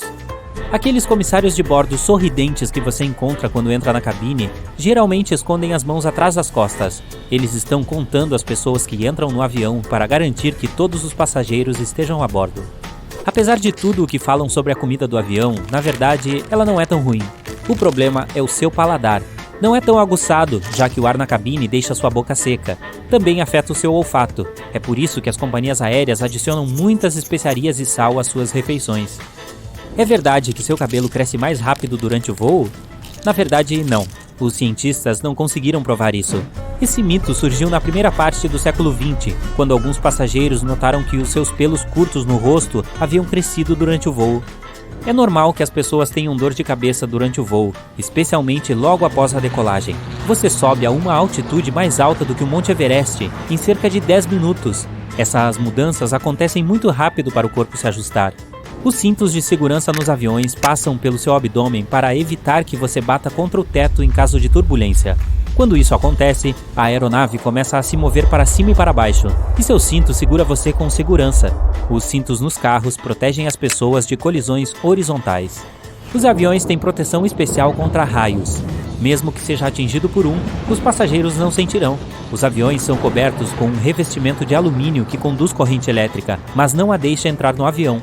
Eletrônicos e tanques de combustível também têm proteção extra. Os assentos de avião são tão desconfortáveis porque as companhias aéreas tentam encaixar o maior número possível de passageiros na aeronave. É por isso que há tão pouco espaço entre os assentos. 2 filas adicionais significam 12 passageiros a mais. Além disso, as empresas tornam os assentos mais leves para economizar nos custos de combustível. Até mesmo um peso extra aparentemente insignificante pode custar milhares de dólares a uma companhia aérea. E por sinal, o seu assento tem um revestimento resistente ao fogo. É necessário para evitar que um incêndio se espalhe em caso de acidente. Trabalhadores aeroportuários transportam bagagem não coletada para centros especiais. Se o proprietário não aparecer dentro de 3 meses, a bagagem é colocada à venda em lojas especializadas. Você não podia usar seu telefone em um avião no passado, já que os telefones celulares eram realmente perigosos para a navegação. Seus sinais de rádio poderiam interromper as configurações na eletrônica da aeronave. As máscaras de oxigênio caem não apenas durante uma turbulência forte, mas também quando a pressão do ar dentro da cabine muda drasticamente. Os passageiros ficam bem se colocarem suas máscaras de oxigênio, mas tais casos são considerados uma emergência. E os pilotos fazem o possível para descer rapidamente a uma altitude segura para que os passageiros possam respirar sem máscaras de oxigênio. Ok, pasmem. Os aviões não decolam a favor do vento, e sim contra ele. Eu imagino que ao decolar a favor, o vento empurra para frente e ajuda a voar mais rápido. Mas isso está errado. Então, fui me aprofundar sobre o assunto. Devemos pensar no avião como uma pipa. Para fazer uma delas voar, você a lança contra o vento e então ela voa. É assim que funciona. Existem 4 forças de voo: sustentação, peso, impulsão e arrasto. A de sustentação é gerada por causa das diferenças acima e abaixo. Acima da pipa, a velocidade do ar é maior do que abaixo dela. Então a pressão abaixo é maior do que a acima. E a pipa é empurrada para a frente. Essa é a força de sustentação. Há também uma força oposta, gerada pela gravitação que empurra o objeto para baixo, chamada de peso. A impulsão é a que empurra o objeto para frente. No caso de uma pipa, é gerada pela corda, pelo vento e pelo movimento para a frente que você vai fazendo. Já em um avião, a força de impulsão é gerada pelos motores. Finalmente, o arrasto é o oposto da impulsão. Portanto, para lançar uma pipa no ar, a força de sustentação deve ser maior do que a do peso. Então, para permanecer no ar, todas as 4 devem permanecer em equilíbrio. A sustentação deve ser igual ao peso e a impulsão igual ao arrasto. No momento em que o avião decola, ir contra o vento ajuda a gerar a força de sustentação necessária com mais rapidez. Sim, isso diminui a velocidade de solo, mas não é disso que precisamos. Uma aeronave voa devido à velocidade do ar que flui acima das asas. Esse fluxo não é gerado pelos motores, e sim pelo vento. E quanto maior for o fluxo de ar, maior a sustentação. Ir contra o vento aumenta esse fluxo sobre as asas do avião, dando uma sustentação adicional e permitindo atingir uma altitude maior em menos tempo, pois ele decola em um ângulo maior. O mesmo funciona para o pouso. Se for contra o vento, permite que o piloto desça em uma distância menor em um tempo menor. O fluxo de ar e a força de sustentação são os responsáveis pela turbulência, a direção e velocidade do vento e, por consequência, o fluxo de ar. Não é constante ao longo do tempo. Às vezes, isso muda muito rapidamente, como 100 vezes por segundo. Então, em um momento há mais sustentação e no outro menos. Em seguida, o avião está tremendo. Isso é chamado de zona de turbulência. Ela não é perigosa, significa apenas viajar através de uma zona de vento altamente inconstante. E é isso. Assim, se um piloto tivesse a opção, escolheria decolar contra o vento. Nem sempre é o caso, e não é um problema subir a favor, mas ir contra ajuda muito. Muitos aeroportos são projetados para que a maioria das pistas seja na direção oposta do vento mais típica da região. Além disso, a decolagem e o pouso são os estágios mais perigosos de qualquer voo. Isso porque o piloto tem menos tempo e espaço para reagir a quaisquer problemas eventuais. No ar, mesmo que os 2 motores parem de funcionar, o avião não vai simplesmente começar a cair. Em vez disso, ele começará a planar pelo céu, perdendo cerca de 1,5 km de altitude a cada 15 que avançar. Assim, o piloto terá cerca de 8 minutos para reagir e encontrar um local seguro para pousar. Durante a decolagem e o pouso, o tempo é limitado. Se um motor falhar, o piloto terá segundos para decidir se ainda deve decolar e lidar com o problema no ar ou cancelar o voo. O fato é que o cancelamento nem sempre é possível, mesmo que algo aconteça. Se o avião já atingiu a velocidade de 160 km por hora, ele não pode parar antes que a pista termine. É física. E sair da pista não é bom. Voar custa caro. Portanto, não só os passageiros, mas também a companhia aérea quer fazer o trajeto mais rápido e curto possível. Então não há surpresa aqui. Sempre há a maneira mais eficiente de ir do ponto A ao ponto B. E o caminho mais curto, claro, é uma linha reta. Agora, olhe para algumas rotas. Elas não parecem exatamente retas, mas não se deixe enganar. Temos que ter em mente que a Terra não é plana, como vemos nos mapas, e sim uma esfera. Portanto, essas linhas só aparecem como arcos quando as projetamos em um mapa. Na realidade, elas são bem retas.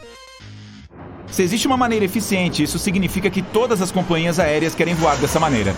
Mas existem centenas de aviões indo da América do Norte para a Europa todos os dias, e muitos viajam ao mesmo tempo. Acontece que o tráfego aéreo está bem movimentado. Então, como é que eles nunca colidem?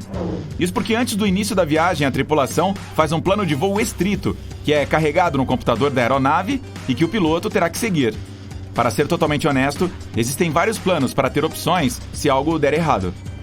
O que ajuda a evitar qualquer colisão é que o espaço aéreo é tridimensional e as aeronaves não voam apenas em várias linhas como carros, mas também em altitudes diferentes. O tráfego aéreo é gerenciado por despachantes que vigiam os aviões e controlam para que eles não se aproximem mais do que 5 km. Também há regras para o nível de voo. Todos os que vão para o oeste devem ir em altitudes pares em pés, como 34 mil ou 36 mil pés, enquanto os que vão para o leste devem seguir em altitudes ímpares, como 35 mil e 37 mil pés. Isso significa que há em torno de 3 mil a 5 mil pés entre as aeronaves voando na mesma direção. Para compartilhar o céu com segurança, cada uma deve seguir sua própria via, que tem até um nome específico. Existem também algumas partes do ar que são predominantemente ocupadas, com um tráfego totalmente alto, pois muitos aviões voam por lá a cada minuto.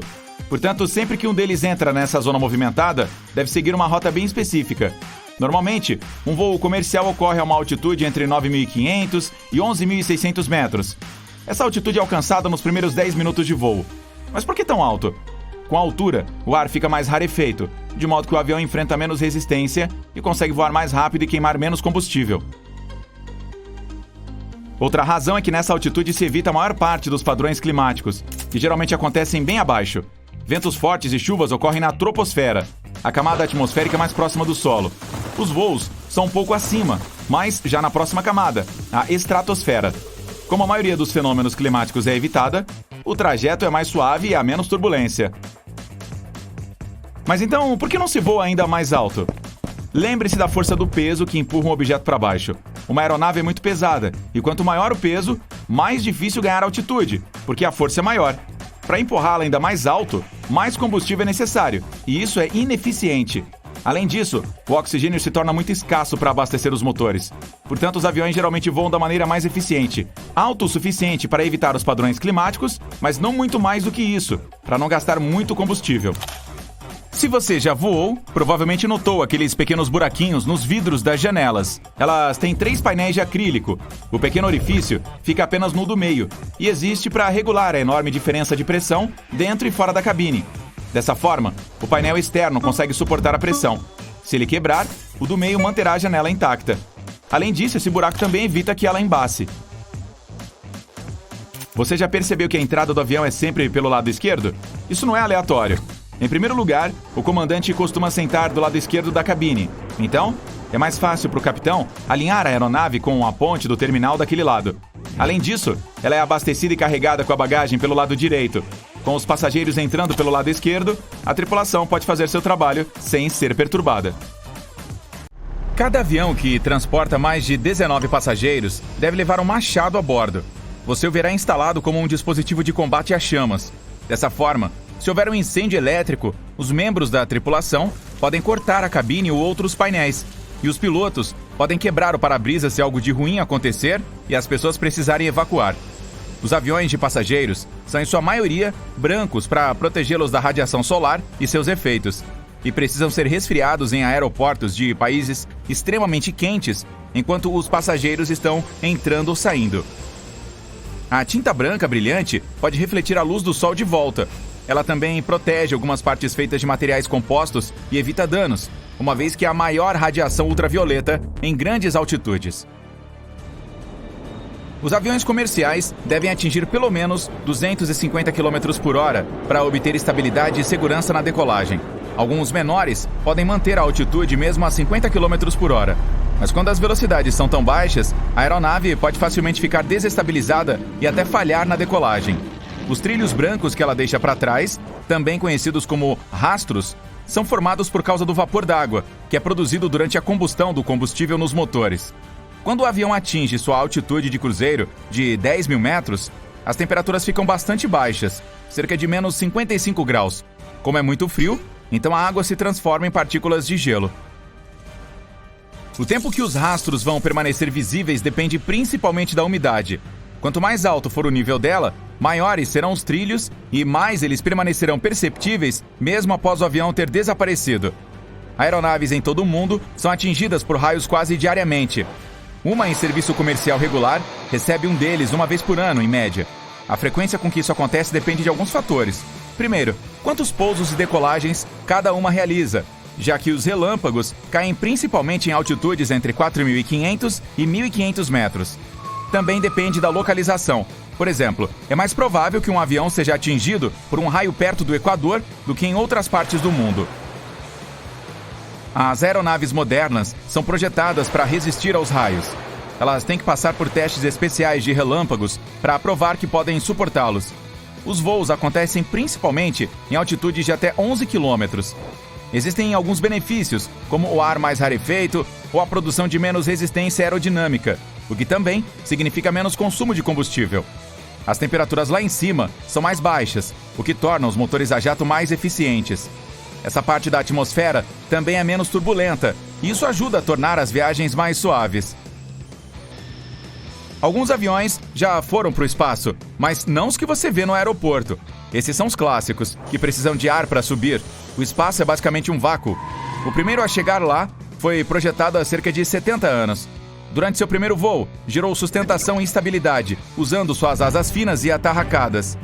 E viajou mais de 5 vezes na velocidade do som. Há pelo menos 1 sextilhão de planetas no nosso universo.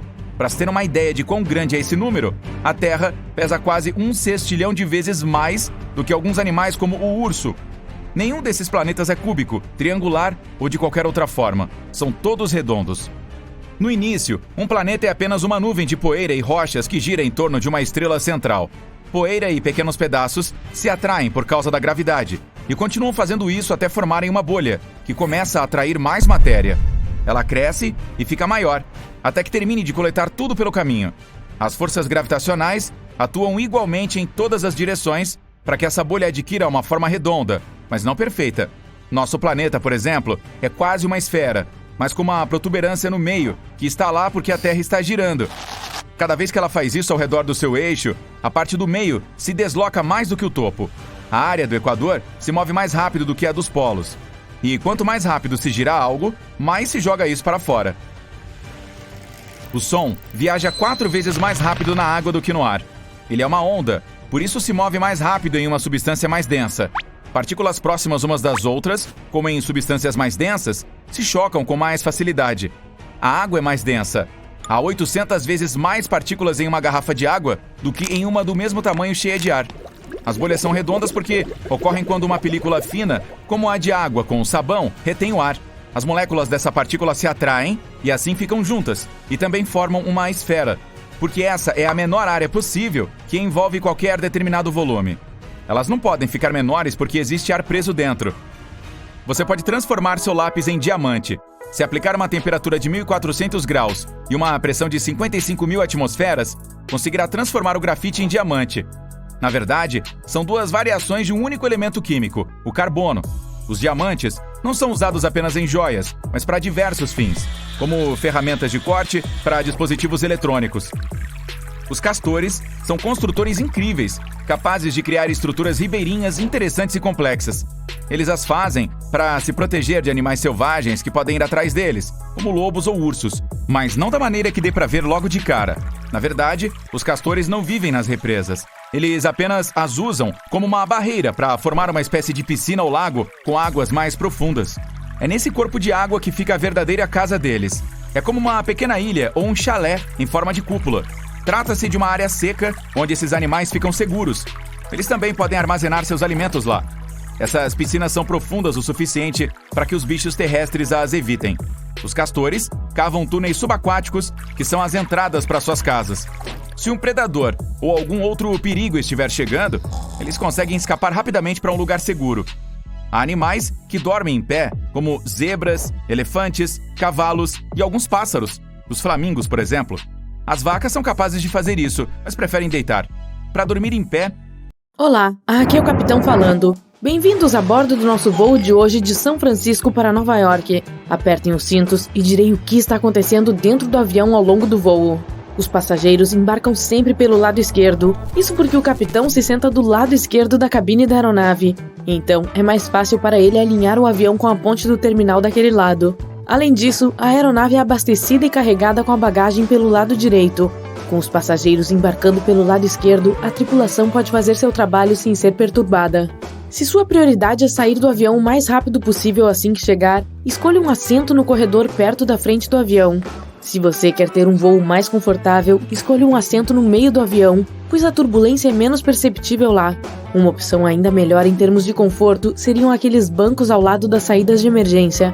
Eles têm mais espaço para as pernas e você pode se espichar. Se você quer os assentos mais seguros do avião, sua melhor opção são os assentos traseiros. Quando estiver sentado, reserve um tempo para localizar as saídas de emergência mais próximas. Conte o número de fileiras entre o seu assento e uma saída de emergência. Isso pode salvar sua vida caso você tenha que deixar o avião rapidamente. Você conseguirá encontrar a saída facilmente, mesmo se tudo ao seu redor estiver escuro ou se você não estiver enxergando, pois a encontrará apenas tocando nos assentos e contando o número de filas que verificou antecipadamente. Embarque concluído, hora de se preparar para a decolagem. A tripulação de cabine vai percorrendo os corredores para se certificar de que todos os passageiros estejam seguindo as instruções. Ok, Todos estão com os cintos de segurança afivelados e as persianas abertas. Não há ninguém no banheiro e a pista está livre. Por que ainda não estamos nos movendo? Já podemos ir. Acontece que a aeronave deve esperar um pouco. É tudo uma questão de segurança. Quando um avião decola, ele ativa duas forças poderosas. Uma delas é o Jet Blast, um gás tão rápido e tão forte que pode virar um carro com facilidade. Portanto, ninguém pode estar perto do avião. Outra força são os turbilhões nas pontas das asas, que são o resultado do vento que gera a sustentação da aeronave. Essas poderosas forças de rotação partem de ambas as asas e permanecem no ar por cerca de 3 minutos após a decolagem de uma aeronave. Se outro avião voar enquanto os turbilhões das pontas das asas ainda estiverem lá, o piloto perderá o controle de rolagem sobre a aeronave. O avião pode virar e cair. Portanto, nenhum avião pode decolar sem esperar pelo menos 3 minutos após a partida do anterior. De volta à cabine do piloto.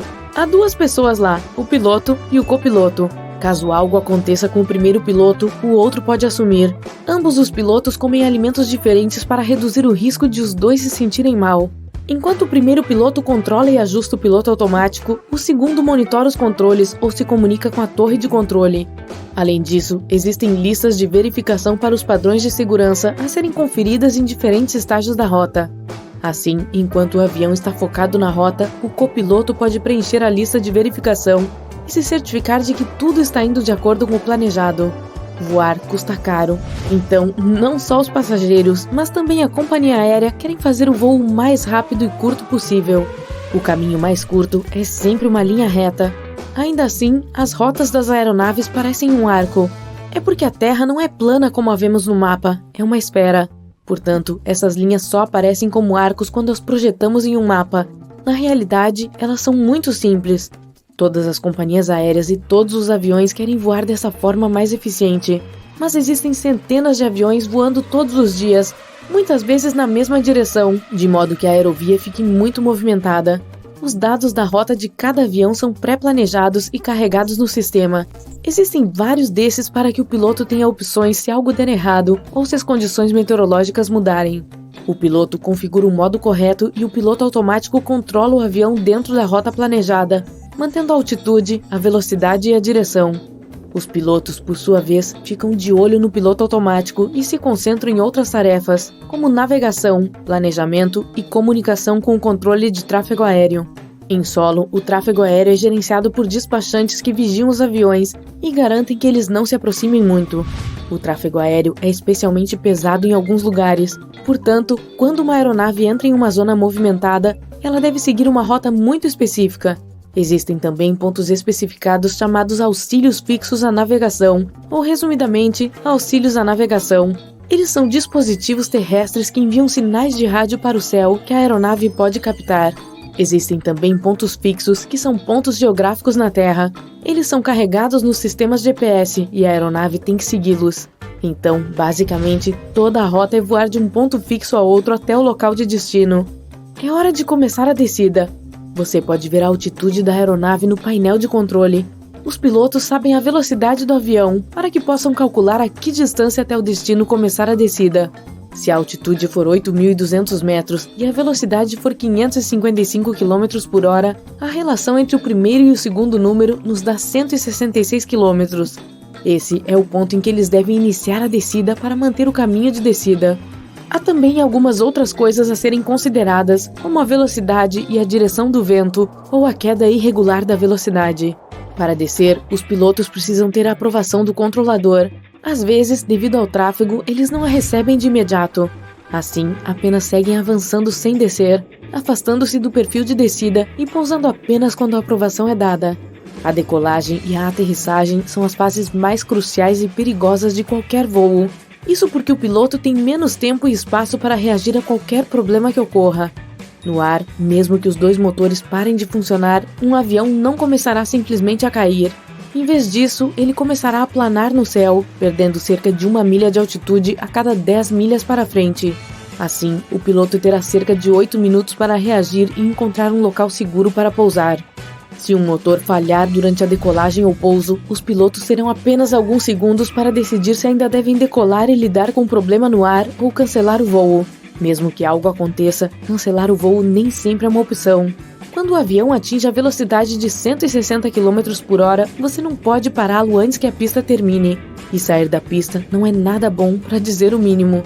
Para garantir a segurança de todos, as regras nessas fases do voo são especialmente rígidas.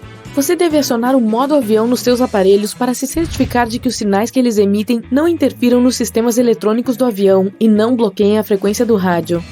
Você provavelmente já ouviu aquele som de chiado de uma caixa de som antes do seu celular receber uma chamada se está ao lado de uma. Esses sons são o que o piloto pode ouvir em vez das instruções durante a comunicação com o controle de tráfego aéreo. Mesmo uma interferência de 1 segundo pode causar muita confusão. Apenas alguns tipos de telefones celulares podem causar esse problema, e é uma combinação de fatores: o tipo de telefone celular, a distância da cabine e quantos telefones não estão no modo avião. A tripulação da cabine não consegue descobrir qual dos passageiros não colocou o telefone no modo avião, mas os pilotos sempre saberão quando muitas pessoas não fizerem isso. É também preciso manter a persiana da janela aberta durante a decolagem e a aterrissagem por razões de segurança. Assim, seus olhos se acostumam com a luz ou escuridão lá fora. Em caso de emergência durante essas fases arriscadas do voo, as pessoas que se sentem confortáveis com a luz natural irão reagir e evacuar mais rapidamente, o que é fundamental quando cada segundo é importante. Pelo mesmo motivo, as luzes são reduzidas no avião.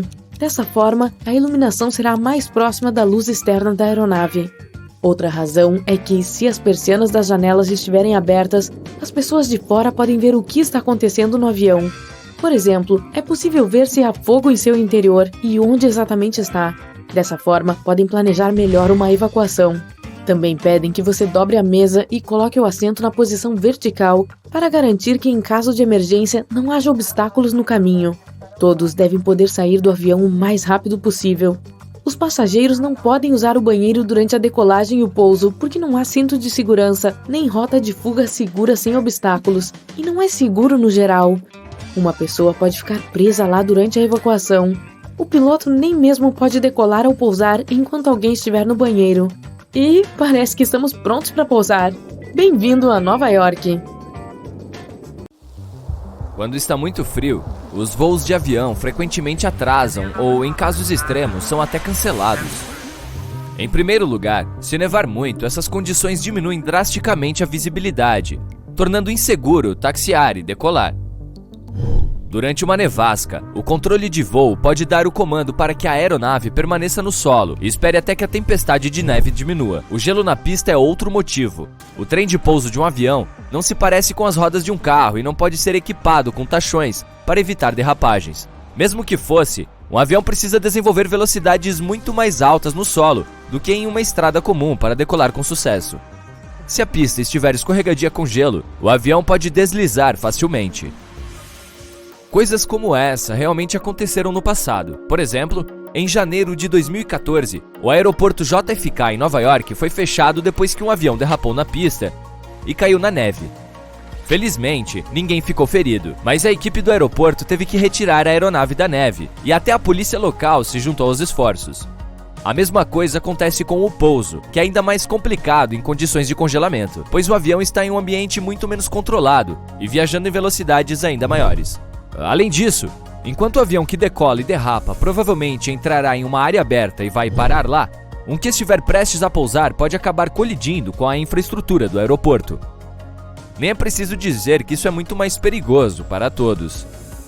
As condições climáticas congelantes também podem causar o acúmulo de gelo e camadas de gelo no próprio avião. Os aviões são cuidadosamente projetados e qualquer alteração na estrutura deles pode causar grandes problemas. Como dizem os pilotos experientes, mesmo uma fina crosta de gelo sobre as asas de um avião pode atrapalhar seu design delicado e destruir a sustentação. Os aviões podem ser descongelados, mas a equipe do aeroporto geralmente os pulveriza com uma solução especial que não permite que o gelo se acumule na superfície da aeronave. Mas voltando à pista, se ela estiver coberta de gelo, há pouco a fazer. A menos que o sol esteja brilhando, as chances de remover o gelo com segurança são quase zero.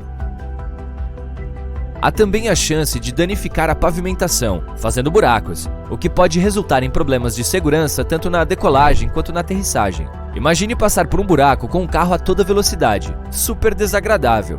E agora multiplique por cerca de 1000, pois o avião é muito mais pesado que um carro. E não se esqueça de que o trem de pouso não está lá exatamente para dirigir. O combustível de aviação e o equipamento que o bombeia também podem congelar se a temperatura estiver muito baixa. O combustível congela a menos 40 graus Celsius, mas isso só pode acontecer em solo antes da decolagem. Em uma altitude de cruzeiro, as temperaturas podem cair a até menos 57 graus Celsius. Mas como o líquido está dentro do avião e queimando constantemente, é muito mais quente lá. No chão, porém, nada impede que o combustível se transforme em gelo. Se isso acontecer, os voos não estarão disponíveis, obviamente. O mesmo vale para o equipamento de bombeamento. Mesmo que o combustível ainda esteja líquido, a bomba pode ficar coberta de gelo e simplesmente parar de abastecer o combustível nos tanques do avião. Na pior das hipóteses, ela pode quebrar, levando a reparos extensos e a atrasos prolongados nos voos. Finalmente, as equipes de terra precisam fazer muito trabalho antes de decolar ou pousar, e são todos humanos, o que significa que não conseguem suportar o frio por muito tempo. Esse problema geralmente é resolvido com o revezamento de equipes. Um grupo de trabalhadores sai em campo para fazer o trabalho, enquanto o outro espera por eles em um abrigo. Após cerca de 20 minutos, o primeiro grupo volta para o aquecimento, e o segundo retoma o trabalho onde o primeiro parou. Embora seja eficiente, retarda muito as operações, o que também pode causar atrasos. Mas apesar de todos os problemas que o clima frio pode causar, na verdade ele é mais benéfico para um avião do que o calor extremo. O ar frio é mais denso que o quente, então os aviões ganham mais sustentação e ficam mais seguros enquanto estão no ar. Eles também são mais facilmente controlados em voo. As moléculas de ar são mais lentas e mais próximas, criando um fluxo constante de ar ao redor das asas e do cockpit. Em grandes altitudes, o ar naturalmente fica mais rarefeito à medida que as moléculas de ar se espalham e ficam mais escassas. É exatamente por isso que os aviões não conseguem chegar às camadas superiores da atmosfera. Simplesmente não há ar suficiente para criar sustentação. No entanto, o mesmo acontece quando está muito quente no chão. As moléculas de ar ficam mais rápidas e se espalham, o que significa que as asas do avião não têm tanto ar para empurrar e entrar no modo de voo. Para decolar em calor extremo, um avião precisa se mover muito mais rápido para gerar resistência do ar e sustentação suficientes. Mas para se mover mais rápido, o avião precisa que seus motores funcionem melhor. Isso também é impossível quando está muito quente. Como o ar fica mais rarefeito, a quantidade de oxigênio também diminui. E os motores a jato usam oxigênio na atmosfera para combustão. Quando não tem esse elemento crucial, eles não conseguem converter energia suficiente em impulso, o que significa aceleração mais lenta e pior produção de energia em geral. O problema é que o avião precisa ter uma distância maior na pista para ganhar velocidade e sustentação suficientes para decolar. Mas não consegue, porque seus motores não estão funcionando da melhor maneira possível. Isso geralmente não causa problemas, mas apenas até certo ponto. Quando a temperatura no nível do solo atinge cerca de 49 graus Celsius, alguns voos podem ser cancelados, pois é perigoso tentar ir decolar. Outros aviões são mais potentes e resistentes ao calor, mas isso também depende do calor. Algumas aeronaves ainda precisam reduzir seu peso, removendo parte do combustível, da carga ou até de passageiros quando está muito quente. Carga mais leve significa melhor aceleração antes da decolagem e ajuda a evitar cancelamentos, mas também significa que os aviões não estão funcionando em sua capacidade total. A altitude média de cruzeiro para um avião é cerca de 10.700 metros. Tecnicamente, eles não precisam ficar tão no alto, mas essa altitude oferece melhor velocidade e eficiência. O ar fica mais rarefeito em maiores altitudes, o que significa menos resistência ao vento e menos sustentação. Para a maioria das aeronaves comerciais, a área entre 9.200 e 12.200 metros de altitude é o ponto ideal onde os dois fatores se equilibram. Você provavelmente não está usando um laptop de 1999 e seu computador não está voando perto da velocidade do som. Felizmente, os aviões têm uma vida útil muito maior do que a dos computadores. Há aviões do início dos anos de 1970 que ainda estão bons. Eles podem não conseguir acompanhar os aviões novos em termos de velocidade e eficiência de combustível, mas os aviões mais antigos não são menos seguros do que os modernos. Os rastros, aqueles trilhos brancos que os aviões costumam deixar para trás em grandes altitudes, são facilmente confundidos com o escapamento do motor, mas a maioria não passa de vapor d'água. Durante um voo, a umidade do ar se acumula nos motores antes de ser ventilada com o escapamento. O ar quente e úmido que sai dos motores se mistura com ar frio e seco encontrado em grandes altitudes, resultando em longas e finas linhas de vapor. A umidade determina quando os rastros se formam e por quanto tempo eles permanecem visíveis. Já reparou naqueles números no final da pista? Na verdade, eles são usados para mostrar ao piloto para qual direção o avião está voltado. Por exemplo, O número 36 é a abreviação de uma direção de 360 graus, ou norte. Com os números, as letras D e E indicam se a pista mais próxima está à direita ou à esquerda. As luzes nas pontas das asas de um avião são chamadas de luzes de posição ou de navegação. Elas são usadas em períodos de visibilidade reduzida. Essas luzes ajudam os aviões a se verem no escuro e também podem dizer aos pilotos em que direção uma aeronave está viajando. A luz vermelha marca a ponta da asa esquerda, enquanto a luz verde está na direita. A terceira luz é branca e é encontrada na cauda ou perto dela. Pode parecer estranho que a tripulação de voo se preocupe com as persianas das janelas, se elas estão para cima ou para baixo. A principal razão é o ajuste dos olhos dos passageiros à luz externa. Na maioria das vezes é apenas uma questão de despertar ou relaxar as pessoas rapidamente, mas em uma emergência, a última coisa que se quer é que as pessoas parem para piscar antes de evacuar o avião. O avião é ligado e logo ruge pela pista. Você olha pela janela e seu coração está acelerado. Que emoção sair de férias! Finalmente! Somente quando você está acima das nuvens a quase 11 mil metros é que você se levanta para se alongar. Você olha para o corredor e percebe que a porta do cockpit está aberta. Para seu horror crescente, você percebe que está completamente vazio. O piloto está cochilando em algum lugar, foi fazer uma pausa para descanso, ou não há ninguém voando essa coisa. Você pergunta à comissária de bordo, que lhe diz a verdade. O avião é totalmente automático e não há nada que se possa fazer. Aviões pilotados de maneira automática por completo não são mais coisas de ficção científica, eles já existem. Muitas empresas dizem que voos de passageiros sem piloto são simplesmente um caso de quando e não de se. A questão está em convencer o público em geral de que eles são seguros. Alguns não percebem que, uma vez que o sinal do cinto de segurança tenha sido desligado, seu típico jato de passageiros provavelmente já está voando sozinho. O piloto automático pode até subir, descer e dobrar conforme as instruções. Já somos levados por um sistema automatizado, nós simplesmente não percebemos até que ponto. Um avião comercial já pode pousar sozinho, embora seja complicado de configurar. Atualmente, 2 pilotos bem treinados ainda precisam estar no cockpit, por enquanto. Muitas empresas, como a Merlin Air, têm testado pequenos aviões bimotores no deserto de Mojave para voar automaticamente. A Airbus realizou sua primeira decolagem totalmente automatizada em dezembro de 2019, embora houvesse 2 pilotos no cockpit apenas por precaução. Algumas empresas estão desenvolvendo hardware e software para adaptar aviões mais antigos.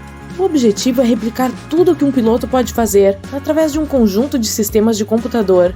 A barreira, dizem eles, é humana e não técnica, a boa e velha falta de confiança. O termo técnico para medo de voar é chamado de aviofobia. Afeta milhões de pessoas, até 40% de todas as pessoas que viajam de avião. Elas ainda voam, mas simplesmente não se sentem muito bem com isso. Entre 2,5% e 5% da população é tão ansiosa que não aceita voar. E, no entanto, as estatísticas revelam continuamente que voar é um dos meios de viagem mais seguros, com quase 95% das mortes por transporte nos Estados Unidos ocorrendo nas estradas. Se você voasse 800 km todos os dias durante um ano, o risco de fatalidade ainda seria de apenas 1 em 85 mil. Ou, para simplificar, para o estadunidense médio, o risco de um acidente grave é de apenas 1 em 11 milhões. Há chances muito maiores de ser atingido por um raio. As empresas podem ajudar, oferecendo exercícios de respiração e outras estratégias para fazer com que seus clientes se sintam mais confortáveis. É surpreendente que as companhias aéreas ainda não tenham implementado uma variedade de programas para fazer com que os passageiros se sintam mais relaxados. Afinal, muitos desses acidentes aéreos são causados por erro humano. A automatização pode ser uma opção mais segura. Então, existe o outro argumento de que são necessários humanos para criar os sistemas automatizados.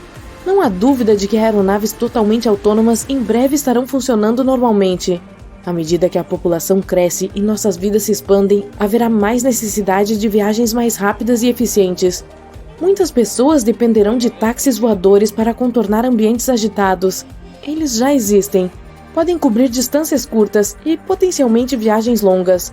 Eles podem percorrer a mesma distância que um carro em um quarto do tempo. São muito parecidos com helicópteros, na medida em que são capazes de decolagem e pouso verticais, conhecidos como VTOL, tornando-os capazes de pousar e decolar de praticamente qualquer lugar. Eles também serão construídos com mecanismos mais silenciosos para manter a poluição sonora baixa. melhor do que um trem chacoalhando pela janela do seu quarto. Também usam sistemas de propulsão elétrica que manterão as emissões baixas. Nunca mais teremos engarrafamentos sem fim e excesso de fumaça. A diferença com os táxis aéreos é que não tem piloto, e o destino é programado desde o início. O desafio para os projetistas é como operar em ambientes com inúmeras estruturas, como edifícios e pontes, e como navegar com obstáculos em movimento também, como outras aeronaves e até bandos de pássaros. Enfrentar uma variedade de condições climáticas também pode criar possibilidades complicadas e até perigosas. Super tempestades, tempestades de poeira, neve, rajadas de vento e até tornados podem representar problemas reais. Não é como se você pudesse instruir seu taxista a fazer um caminho diferente. Ou seremos capazes de fazer exatamente isso? Talvez pudéssemos dizer verbalmente para o sistema fazer um desvio do caminho programado? Essa é a mesma situação para os aviões, particularmente em termos de clima e turbulência do ar. Ainda há muito mais trabalho a se fazer. Os táxis aéreos só podem acomodar um número limitado de pessoas, embora se projete que voos de curto alcance possam transportar até 14 pessoas. Há tanta confiança nesses veículos que uma startup, a Skyports em Melbourne, Austrália, quer começar a operar uma base nacional de táxis aéreos em larga escala até 2025. Outras grandes corporações também estão na corrida do táxi aéreo, como a Boeing, a Airbus e a Toyota. Com aviões maiores já capazes de voar sem piloto, você pode estar se perguntando por que isso já não está acontecendo? As pessoas certamente se acostumarão com a ideia. Existem alguns obstáculos. Ainda há regulamentos a serem elaborados. Empresários estão dizendo que os reguladores estão acompanhando e que os táxis aéreos autônomos podem ser uma indústria multimilionária em apenas 2 décadas. Nem todos os especialistas concordam que a tecnologia é confiável. Alguns pilotos também afirmaram que os automáticos podem ter eventuais problemas de funcionamento e que alguém deve estar lá para assumir o comando quando algo assim acontecer. Eles também apontam para eventos climáticos que não podem ser previstos e exigem a velocidade da intervenção humana. Você também pode argumentar que os pilotos vão dizer coisas assim porque não querem perder seus empregos, e quem pode culpá-los? No entanto, eles não estão errados. O Boeing 737 MAX, por exemplo, teve as suas operações suspensas em 2019, após 2 acidentes bem conhecidos, um na Indonésia e outro na Etiópia. A razão, em sua forma mais simples, foi devido a falhas no programa de estabilização de voo. Incidentes como esses só reforçam o medo. Embora os pilotos digam, com razão, que tiveram que intervir quando os sistemas de computador não funcionaram corretamente, por outro lado, houve falhas documentadas porque os pilotos não confiaram em seus sistemas e ignoraram os avisos. Há também um fator muito importante a ser levado em conta. Pesquisas sugeriram que, sem pilotos, as companhias aéreas podem economizar 35 bilhões de dólares por ano. Isso é muita motivação. Independentemente disso, a indústria está mudando e há um aumento no desenvolvimento a cada ano. Sensores sofisticados, câmeras melhoradas, sistemas de autoaferição. Apesar desses avanços, no entanto, perguntas básicas ainda não foram totalmente respondidas. O que o piloto automático faria se houvesse uma emergência? Poderia definir automaticamente um local para pousar com segurança? Poderia fazer um pedido de socorro? E como ele se comunicaria com o controle de tráfego aéreo? Essa incerteza é o que deixa as pessoas com medo. Precisamos olhar para os drones para ver o que já é possível. Seja operado através de um smartphone ou pelo controle remoto do drone, eles estão se tornando mais comuns e realizando uma série de tarefas. Desde filmar baleias até entregar encomendas e realizar serviços de inteligência de longo alcance. Eles mapeiam terrenos inacessíveis e usam sensores térmicos para operações de busca e resgate. Podem até deixar suprimentos em situações de desastre. Eles estão literalmente salvando vidas. Seu uso triplicou de 2019 para 2021 e espera-se que o faça novamente até o final de 2022. É uma tendência. Se fossem pessoas, seriam superestrelas. E, no entanto, nada disso é realmente novo. Há mais de um século, os britânicos desenvolveram veículos aéreos não tripulados, ou VANT. Eles conseguiram pilotar um monoplano controlado por rádio em 21 de março de 1917. Outros protótipos foram desenvolvidos ao longo das décadas, e na década de 1940, milhares de drones sem piloto, ou aviões a rádio OQ-2 como eram conhecidos, foram construídos. Muitas variações têm sido usadas desde então. Os entusiastas do modelo usam aviões de brinquedo controlados por rádio há décadas. Os drones continuam a crescer em popularidade devido ao seu alto nível de conveniência e eficácia. Por essas e outras razões, os avanços tecnológicos continuam a uma velocidade vertiginosa. E, no entanto, todo o seu potencial não foi alcançado, nem de perto. Se os drones podem ser usados para coisas tão extraordinárias, imagine o que aviões sem piloto poderiam fazer. Literalmente, o céu é o limite. Embora muitos ainda estejam com medo, a humanidade já voa há mais de 100 anos. A tecnologia existe. Depende se o público está pronto, de certa forma, para dar o salto necessário em direção ao futuro. O Himalaia tem alguns dos picos mais altos do mundo, incluindo o Monte Everest. Então não é de se estranhar o fato de aviões acharem difícil navegar por aquela região. Mas por que aviões comerciais geralmente são proibidos de sobrevoar por lá? Para começar, essas montanhas têm altura média de mais de 6.100 metros. O Monte Everest, a montanha mais alta do mundo, fica a 8.850 metros acima do nível do mar. Aquela região é difícil, cheia de neve, e quase não há superfícies planas ali. Caso aconteça uma despressurização repentina da cabine, seria difícil fazer qualquer pouso de emergência, já que literalmente não há nenhuma superfície plana lá. E mais, o ambiente com baixa oxigenação em uma altitude dessa oferece grande risco de turbulência. Além de ser desagradável para os passageiros, os movimentos aleatórios do ar e os ventos fortes dificultariam fazer qualquer manobra com a aeronave. Essa região não é muito populosa, então não há muitas coisas lá quando o assunto é sistema de radar. E o radar é essencial para a segurança da aviação. Sem ele, os pilotos não conseguiriam se comunicar com a base para saber as condições de voo. Lá também pode fazer tanto frio que o combustível chegaria a congelar totalmente. Claro, em geral, os combustíveis usados em aviões congelam a cerca de menos 45 graus Celsius, mas essa temperatura é bem possível no alto do Everest. Na verdade, a mais baixa já registrada lá foi em dezembro de 2004, quando os termômetros marcaram impressionantes menos 42 graus Celsius. Então é compreensível os pilotos não quererem correr esse risco, principalmente com o voo comercial. Entre os poucos aeroportos localizados na Cordilheira do Himalaia, existe um que é considerado o mais desafiador de pousar no mundo. Apenas 8 pilotos no planeta são certificados para fazer isso. Ele se chama Aeroporto Internacional de Paro e fica em Butão, um país sem litoral, localizado no Himalaia Oriental. Primeiro, pousar lá é muito perigoso porque você está literalmente voando entre alguns dos picos de montanhas mais altas do mundo. Sem contar que esses 8 pilotos também precisam considerar os ventos fortes.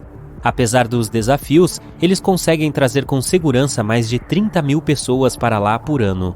E um detalhe importante, não tem radar lá para guiar os pilotos. Eles precisam manobrar a aeronave totalmente no modo manual. Os pilotos têm que nortear seus movimentos com base em pontos visuais específicos à medida que se aproximam da pista de pouso. E mais, os voos são realizados somente durante o dia e quando há boa visibilidade. Esses pilotos também precisam tomar cuidado com postes e telhados nas encostas. Isso quer dizer que é comum ter que espremer os aviões entre picos de montanhas a ângulos de 45 graus antes de descer rapidamente para a pista de pouso. Deve ser por isso que só 2 companhias aéreas voam para o Aeroporto Internacional de Paro. Tirando esses pilotos comerciais, há pilotos de helicópteros de resgate especialmente treinados que passam grande parte de suas carreiras a mais de 6.000 metros do chão. Na maioria das vezes, eles formam parcerias com alpinistas igualmente experientes, que treinam cruzando a geleira de Khumbu, chamada de trecho mais perigoso do planeta. Composto por pilares de gelo tão altos quanto prédios de 6 andares, esse trecho gigante da geleira no lado oeste do Everest é cheio de buracos fundos, onde não se vê o fundo. São necessárias entre 4 a 12 horas para ir de uma ponta da geleira a outra, dependendo da experiência do alpinista. Você pode achar que esse é um local muito sereno, já que só há gelo e neve ao redor, mas esses profissionais afirmam o contrário. Um veterano do Everest disse que o barulho é a pior parte desse trabalho. A montanha produz barulhos horríveis e às vezes até suspiros. Às vezes as pessoas têm a impressão de que as montanhas estão falando com elas, alertando sobre os perigos da região. O Monte Everest não é a única zona de exclusão aérea do mundo. Para a surpresa de muitos, os parques da Disney também são proibidos para aviões. Então você jamais terá o prazer de olhar pela janela do avião e admirar os castelos de contos de fadas lá de cima. Há poucos anos, muitas atrações turísticas populares, incluindo os parques da Disney, aumentaram suas medidas de segurança para garantir que seus visitantes se sintam o mais seguros possível. Portanto, nenhuma aeronave tem permissão para voar dentro dos 914 metros da Disneylândia, na Califórnia, ou no Walt Disney World, na Flórida. No começo, isso era uma restrição temporária, mas a regra se tornou permanente em 2003. Há outros lugares que não permitem que aviões os sobrevoem por questões de importância histórica, como Machu Picchu, localizado nas montanhas peruanas dos Andes. Há também uma grande quantidade de espécies animais raras e plantas que crescem exclusivamente naquela região. Então é essencial que elas sejam bem protegidas. E o que isso tem a ver com a proibição de aviões naquela região? Primeiro, a restrição diminui o volume de substâncias químicas prejudiciais. Depois, se o avião precisasse fazer um pouso de emergência ali, causaria danos irreversíveis às construções e à vida selvagem. Curiosamente, os aviões podem sobrevoar o Partenon em Atenas, na Grécia, mas sob uma condição, que não se aproximem mais que 1.500 metros de altitude. Assim, a construção histórica fica um pouco mais protegida de pousos emergenciais, já que existem áreas especialmente designadas para isso ao redor dele. Você também não conseguirá ver o Taj Mahal de cima.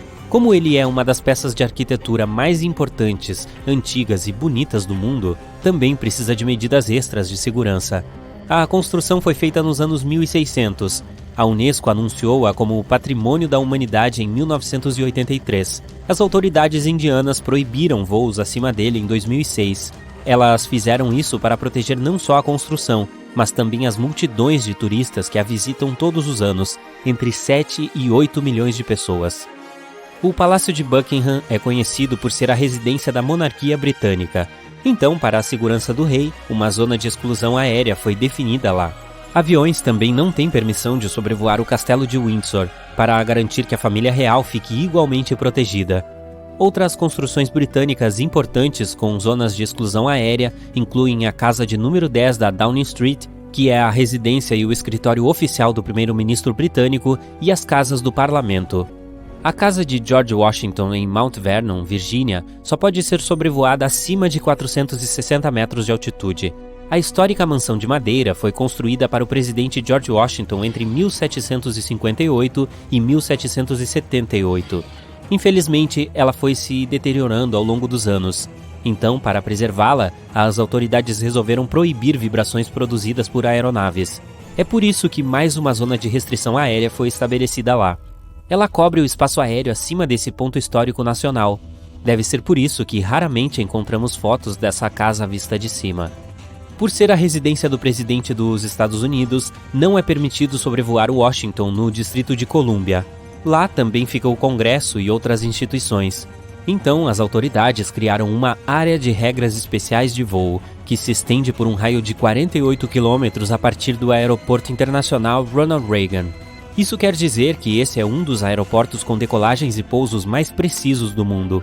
Os pilotos precisam tomar cuidado para não entrar em regiões restritas, o que pode resultar em decolagens desconfortáveis para passageiros.